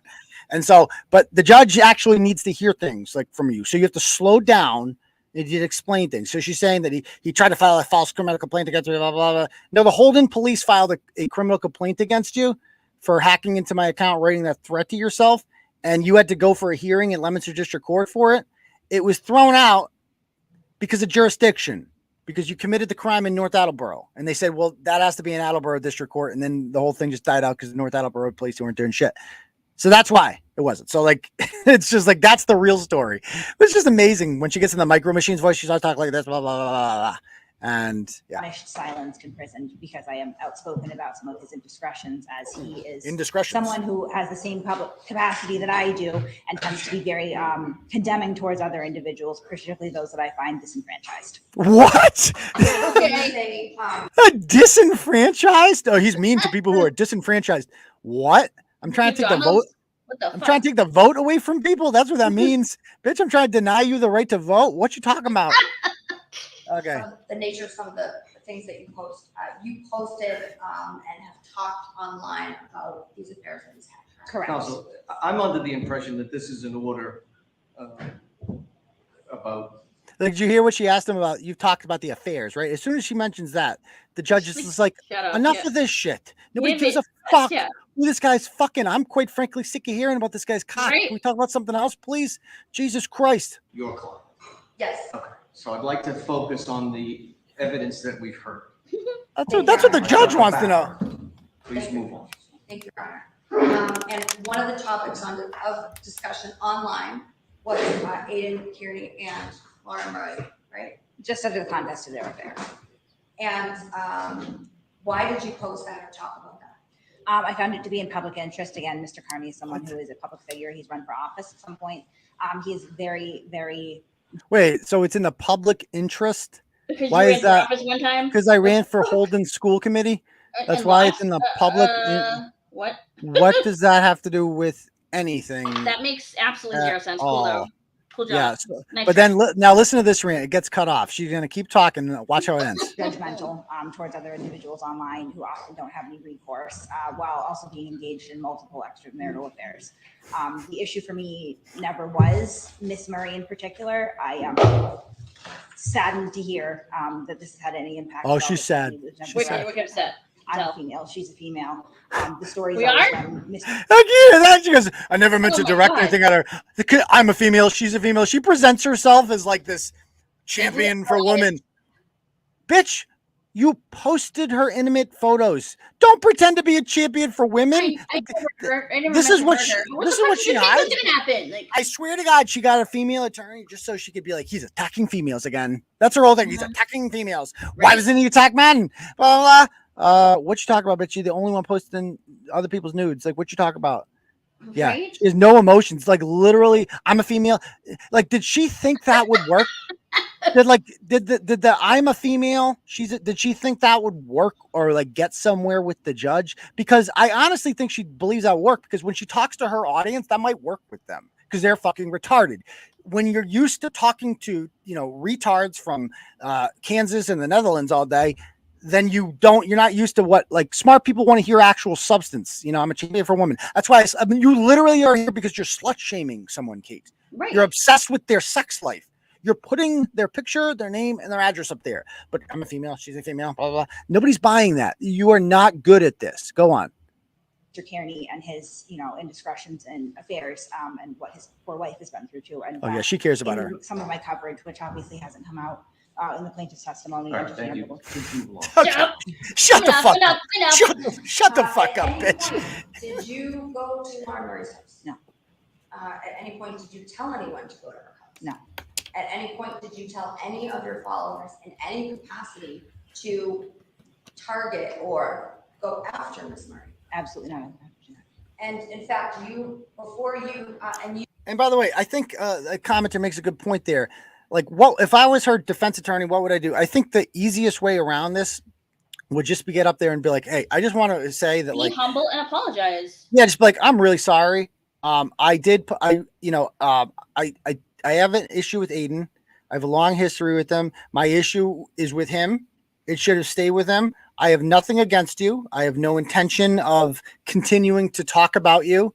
But she didn't do any of that. What did she do? She put more pictures of her up. Right. And she gets into court and is like lying through her teeth, and nobody's buying any of this, obviously. She never once said anything apologetic. Like, fucking and you showed no remorse, and this woman's crying, and you're just like, I'm so sorry. But, it's your fault because you are in an extramarital affair with a public figure. And, well, it's like, do you have any idea how bad you sound? And somebody it is kind of like Shapiro. It's the same substance, essentially.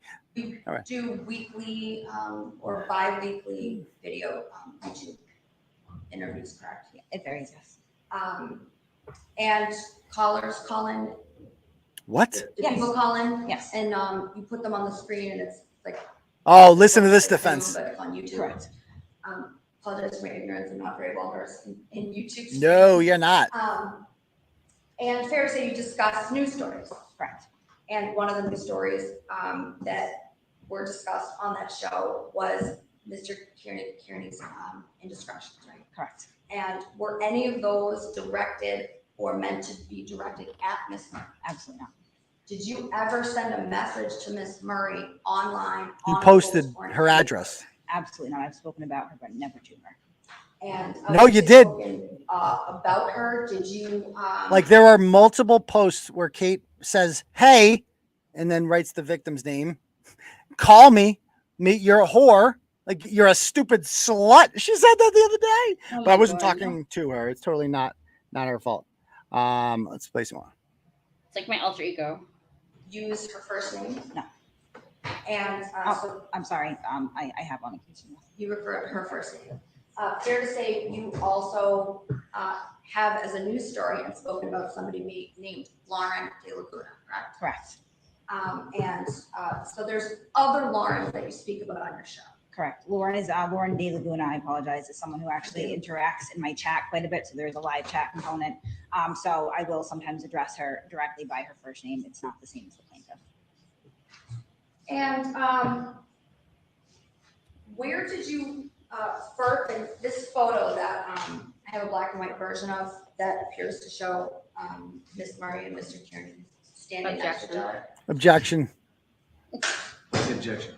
The relevance judge, she's asking where the photo came from. The photo's there. It doesn't matter where it came Thank from. you. The Thank you. photo's there, and Thank it's you. already been testimony. See, That's what a good attorney does. that's an attorney, right? It's just like, no, it's not relevant at all. Yes. There's no permission. Sustained. Sustained. I believe the relevance is if it was online and she found it online versus where she got it. You didn't fucking find it online. It's not chilling. That she's being accused of posting. I think it's relevant where Like they're making it sound, oh, it was just everywhere. It was everywhere. It just came across it in Google one day. Fucking grabbed Stop it. it. Yeah, okay. Oh crap! I just fucking X'd out of it. Hold on, I gotta bring it back up. Yeah, I was like, where'd it go? Hold on. Let me bring it back up. I gotta bring it. I gotta. But I'll show you. Actually, I'll show you right here. So now Kate can see I actually paid for this shit. And I didn't record it. These are all the ones I've paid for, Kate. All of them. There you go. Let's play this one. So let me see here. So let me. I'll go back to this. So let me get to the part I was at. We're almost done. It's getting late. Holy shit. The relevance asking where the photo came from. The photo's there. It doesn't matter where it came from. The photo's there, and it's already been testimony. Yes. There's no permission.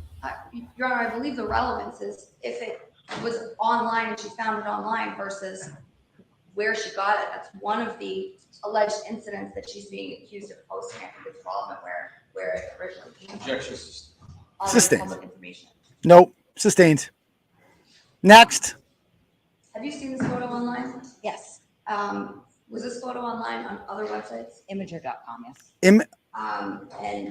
So Imager.com. What is that website that posts images? So that's her defense. It's on Imager.com. I don't even know what the fuck that is. I've never heard that. I don't know, it's a place where you can post images. Well, what evidence did Kate bring of that? She didn't bring any evidence. Like, just take your word for it? Or just so you were just going on Imager.com and you just randomly came across this, huh? That's interesting. That's interesting. What are the odds that this person you don't like, you find compromising photo? What are the odds? Have you seen other photos of Mr. Kearney and other women online? Much more Objection. Sustained. Like other women? Objection was sustained. Objection was sustained, bitch. Shut the fuck up. Stop talking. Do you have any malintent or any dislike of Miss Murray? Absolutely not. That makes it fair to worse. say that your dislike is solely directed at Mr. Kearney. Correct. And Yes. back at you, right? Correct. Yes. And there's never been anything physical that's transpired. Absolutely. Like, that's literal. I mean, this lawyer couldn't ask worse questions.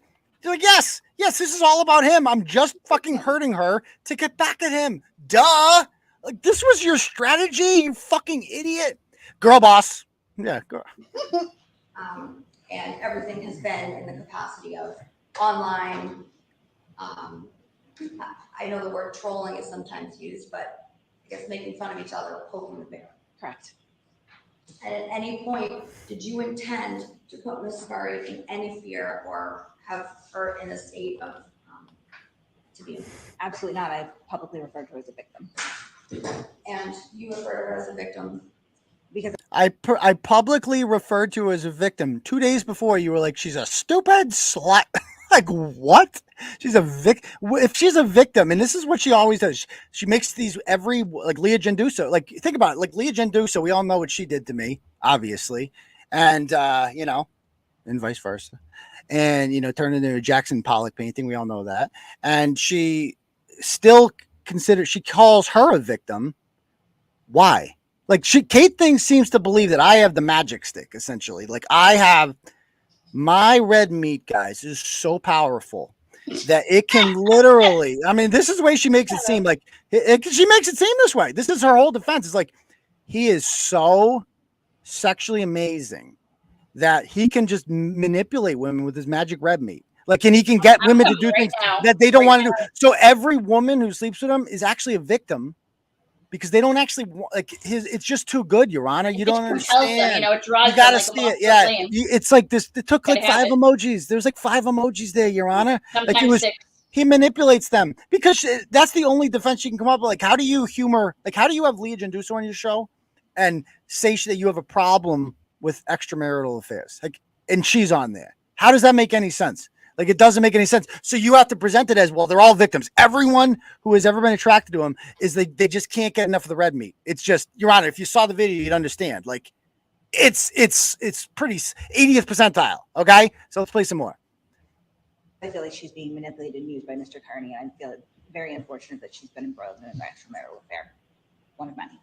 Okay, that doesn't have anything to do with you, though. One of many, she goes. She just wants to say. I'm just gonna throw it in. Yeah, she just needs it on record for you. From anybody.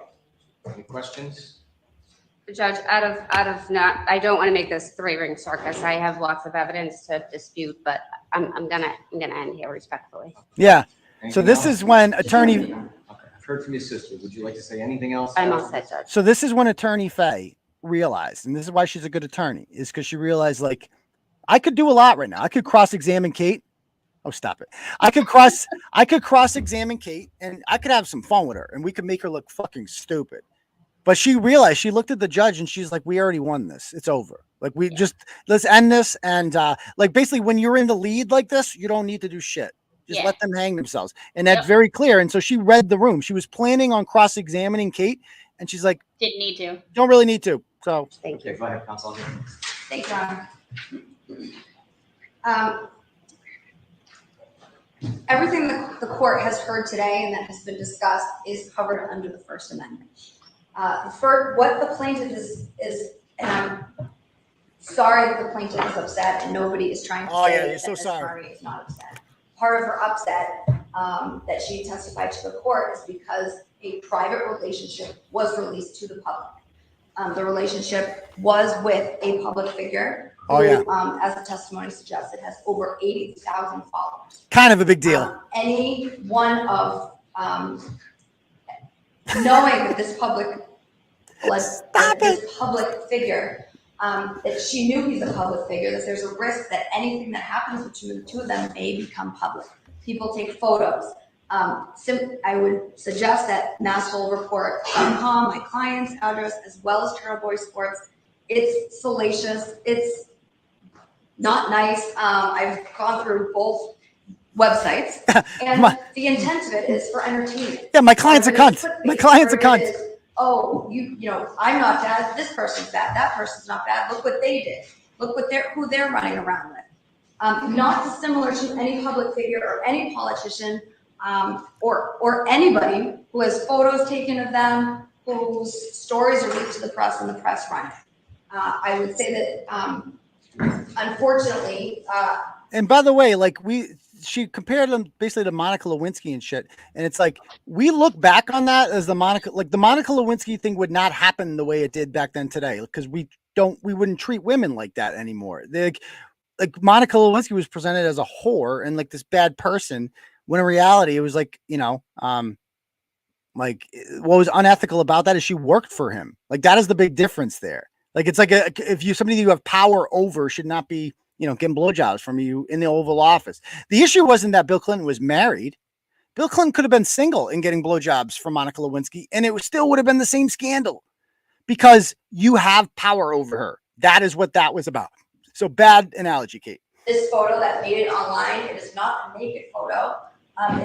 Both parties private parts are completely covered up. It is nobody's underage. It is an actual photo, according to Ms. Murray's testimony, between her and Mr. Kearney, and it somehow ended up online and ended up on my client's page. My client did not seek out this photo. I understand we didn't go down the road that I was trying to ask my client about where she discovered this photo, but the photo was already out there. Only two people that had that photo was Ms. Murray and Mr. Kearney. So if this photo made it to the public, it's because one of them dispersed it. It was not Ms. Murray, according to her testimony in front of Your Honor. We did not hear from Mr. Kearney. We understand, and as perhaps the court is aware, that Turtleboy Sports says very controversial things. Listen to this. Listen to this. And it runs the gamut of domestic violence doesn't exist. Kyle Murray is a hero. Wait, you guys remember when I wrote the blog, Domestic Violence Doesn't Exist? That was my favorite blog. Like, Domestic Violence Doesn't Exist, Part 1. I never fucking said that. Like, do your research, bitch. Girl boss. Like, domestic violence doesn't exist. And then she goes, Kyler Murray is a hero? Kyler Murray is a fucking like slightly above average quarterback for the Arizona Cardinals. I've never even written about him. I think she meant to say, and she fucked this up, was Kyle Rittenhouse is a hero, because I had a blog saying, yeah. I think she just fucked up the delivery. It's like, no, Kyler Murray is a quarterback for the Cardinals, which makes no sense. Yeah, Kyle Rittenhouse is a 17-year-old hero who killed a pedophile and some other fucking asshole in defense of the city of Kenosha, Wisconsin. So that's the difference. Okay, like what? Yeah, so anyway, so she like brings us up like he's a bad guy. He said Kyler Murray is a what? Below average quarterback. All sorts of things that are meant to incite a reaction from the public. I don't doubt for a second that Mr. Kearney sent this photo out as, again, any publicity is good publicity for these parties. Yeah, okay. It's certainly not something I would do, and I wouldn't go online and have online verbal battles with people, but that's what these two parties do. This party, I believe, got caught up in this unintentionally. Yeah. The statute requires that my client have intended malicious conduct. She got caught up in it. Like, it's just fucking, like, Kate didn't just fucking post it. She wasn't caught up in anything until Kate fucking put her in it. Like, that's the whole thing. And 3 separate incidents. My client never had a malicious intent. Her intent the whole time was to expose salacious information and break a news story about Mr. Kearney having another affair. She testified to that. It's not pretty. It's obnoxious. I understand it's the understanding of the word harassing online is a little bit different than how we look at it in the court. As I know the court is aware, the origin of the statute of the harassment prevention order and the spirit of the law has to do with a man who was stalking a waitress, and he followed her around and he went to her house, and because they had. So by the way, this is brilliant. This is probably the smartest thing she does. So her argument in her closing arguments, she's going to bring up another case involving stalking and saying as a reason why the order shouldn't be granted. Okay. Remember, she's trying to prevent the order from being granted. So she's going to bring up an incident of stalking here. What do you think would be a good outcome in this if she's trying not to get the order, Deb?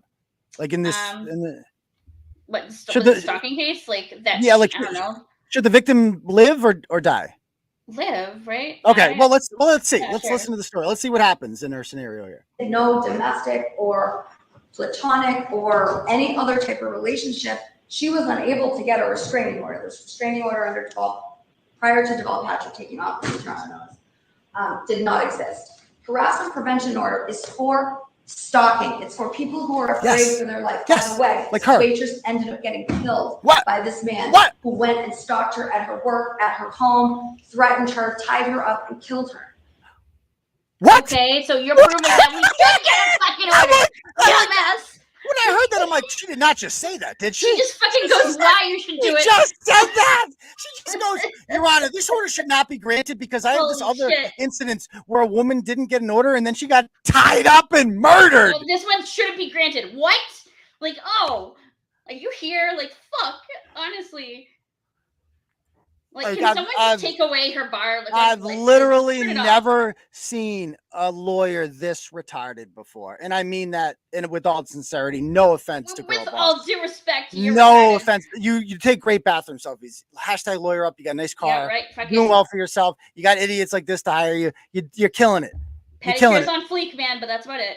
But I've never seen anyone that retarded in court. Like my cousin Vinny's first attorney, the guy that couldn't fucking speak, is better than you. Like that guy with the stutter, he was better than you.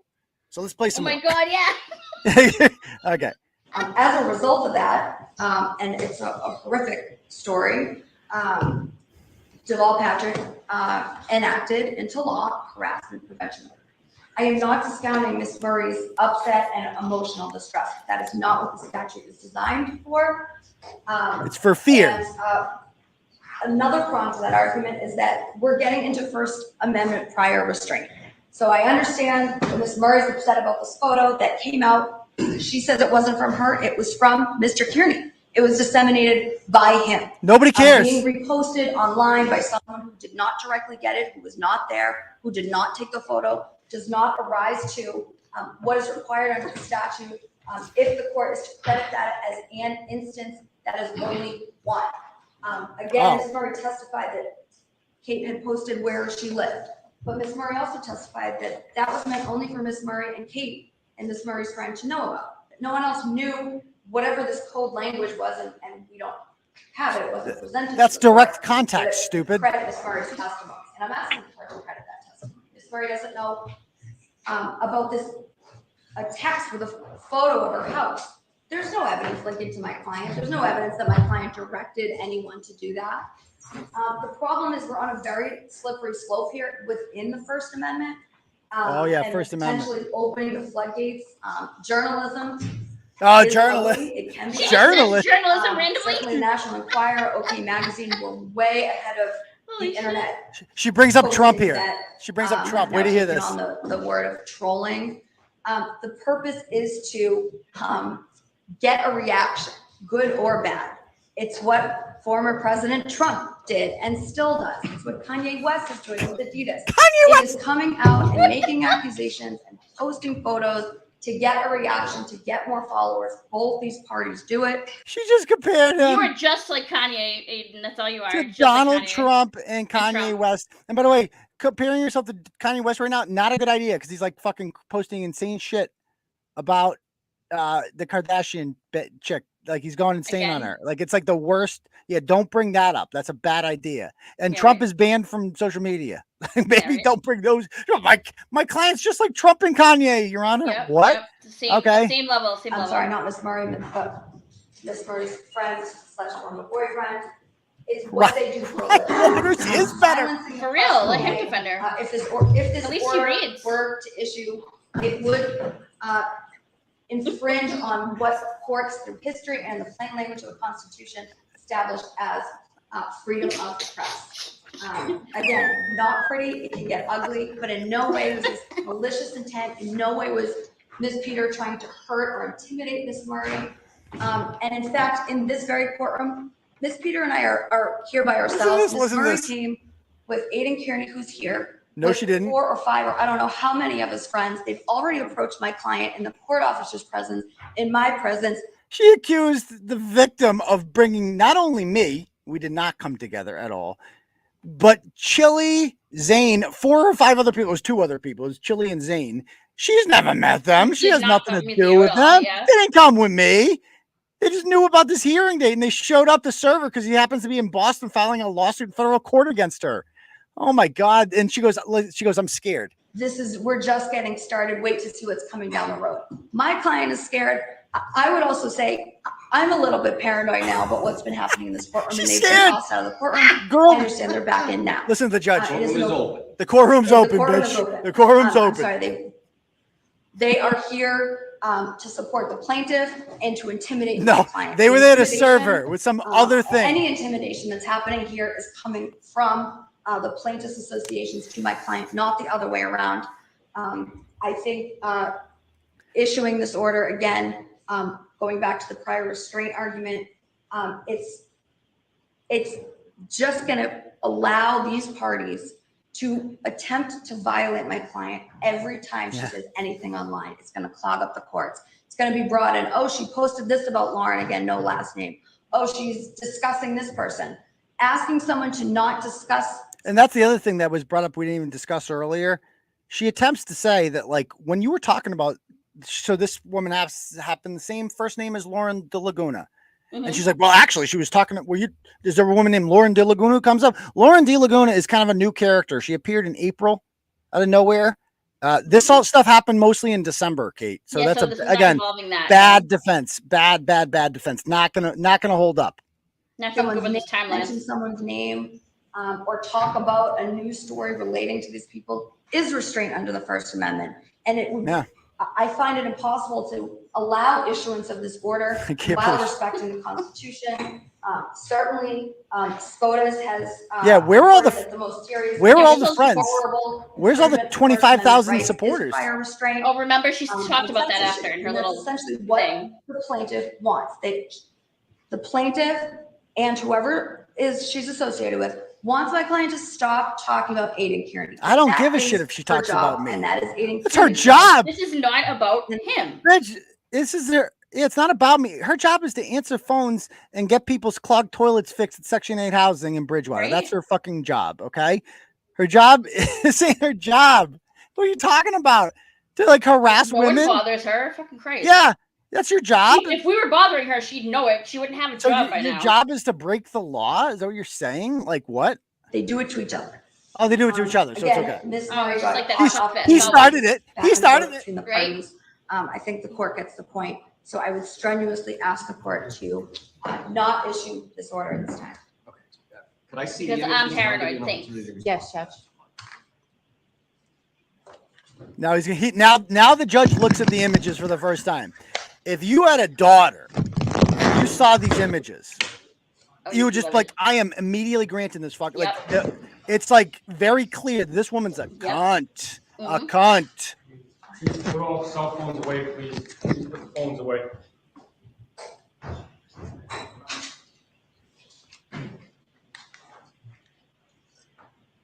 I was on the phone with my client the whole time she drove here. She came here by herself. Yeah, so she's like, she came here by She herself. has no, and Braintree Police so basically, or 258. So, I mean, Judge, we're here. So the judge is looking. Oh, she's just basically saying why she thinks the order should be granted. Oh.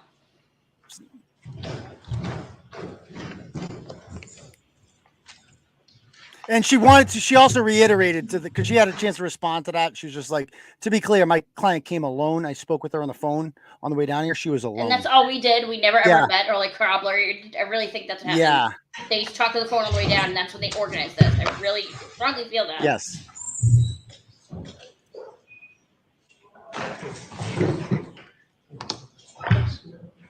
That's the thing is Kate really thinks this went well. Like the lawyer did everything she could. About it, yeah. But it was the judge's fault. It's the judge's fault. The judge is an idiot. I did nothing like wrong. that judge. I didn't like what that judge was saying. Of course you didn't. It didn't go your way.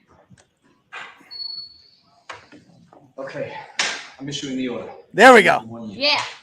I'm issuing the order extended for 1 year. And so I've never had that happen to me. I've had a bunch of people try to get orders on me. I've never had a judge actually grant one. You did, Kate.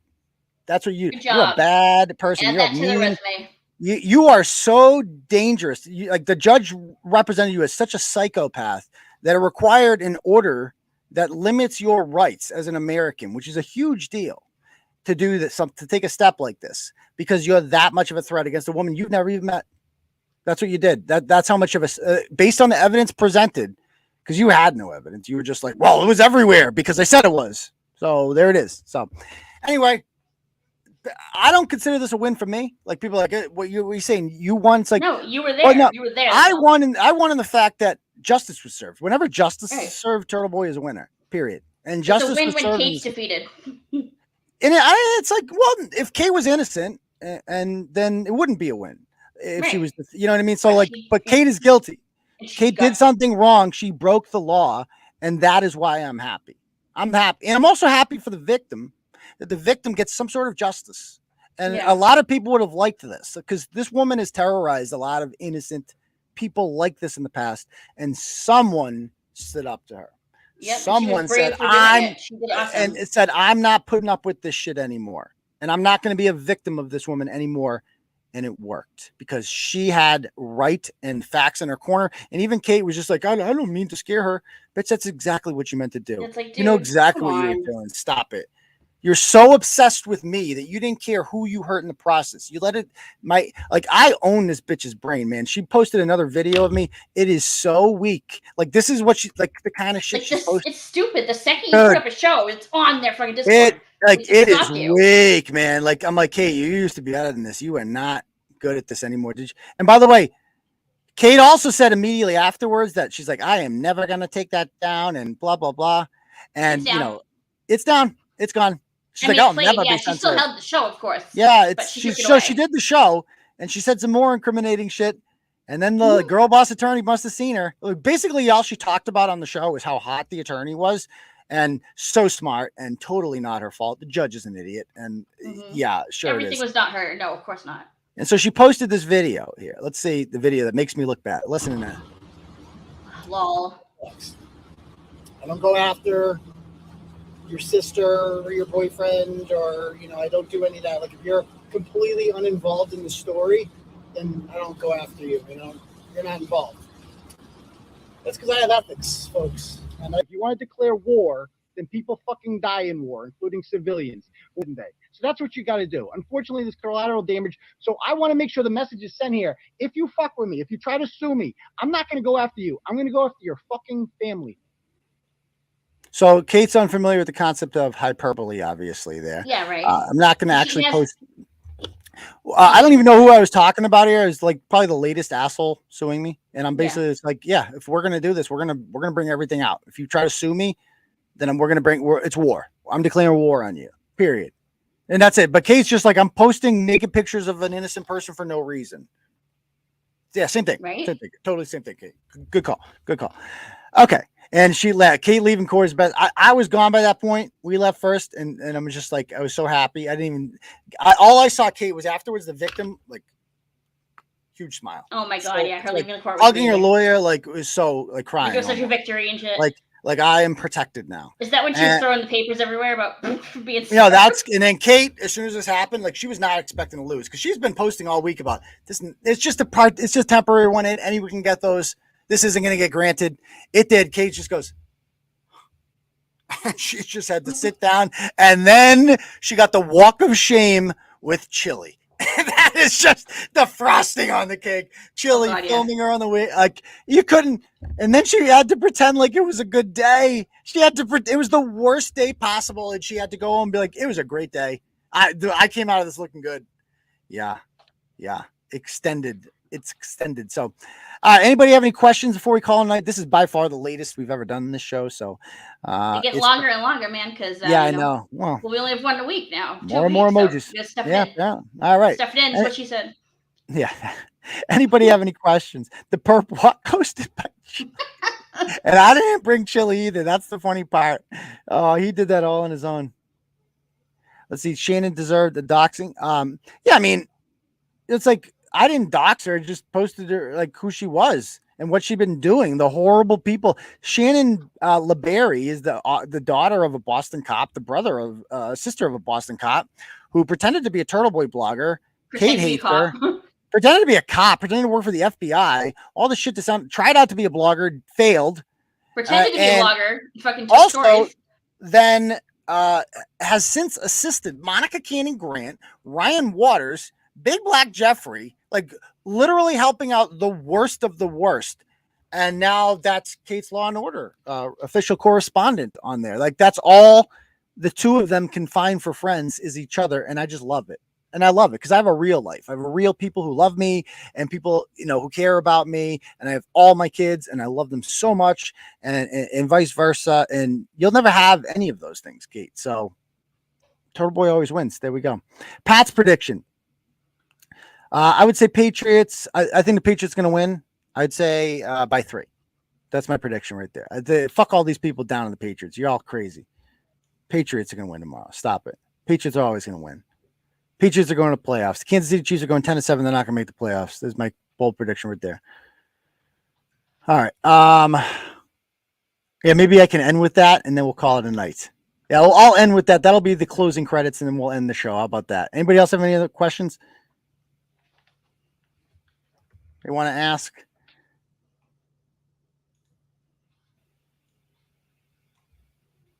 Is Shannon's husband banging a new MILF? Good for AJ. I hope AJ is because she filed the false police report on him with that whatchamacallit,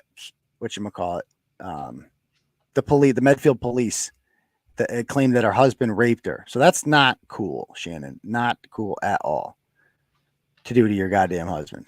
Mm-mm. Yeah. Anybody else have any other questions? All right, so we're gonna call it a night, folks. I'm gonna play the rap here to end it, and me and her are gonna sign off. So, Deb, thank you for joining us. Everybody else, we're gonna play this final rap to end it, and then let me bring it up, and then that's that. All right, peace, Turtle Riders. Have a good night, everyone.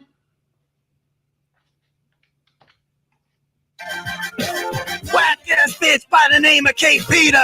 Took so many roads she could fill a 2-liter. Bitch got no talent, that ain't what she about. That's why she had to use Turtleboy to get clout. DCF took the kids cause of the abuse. Out here looking like a Caucasian moose.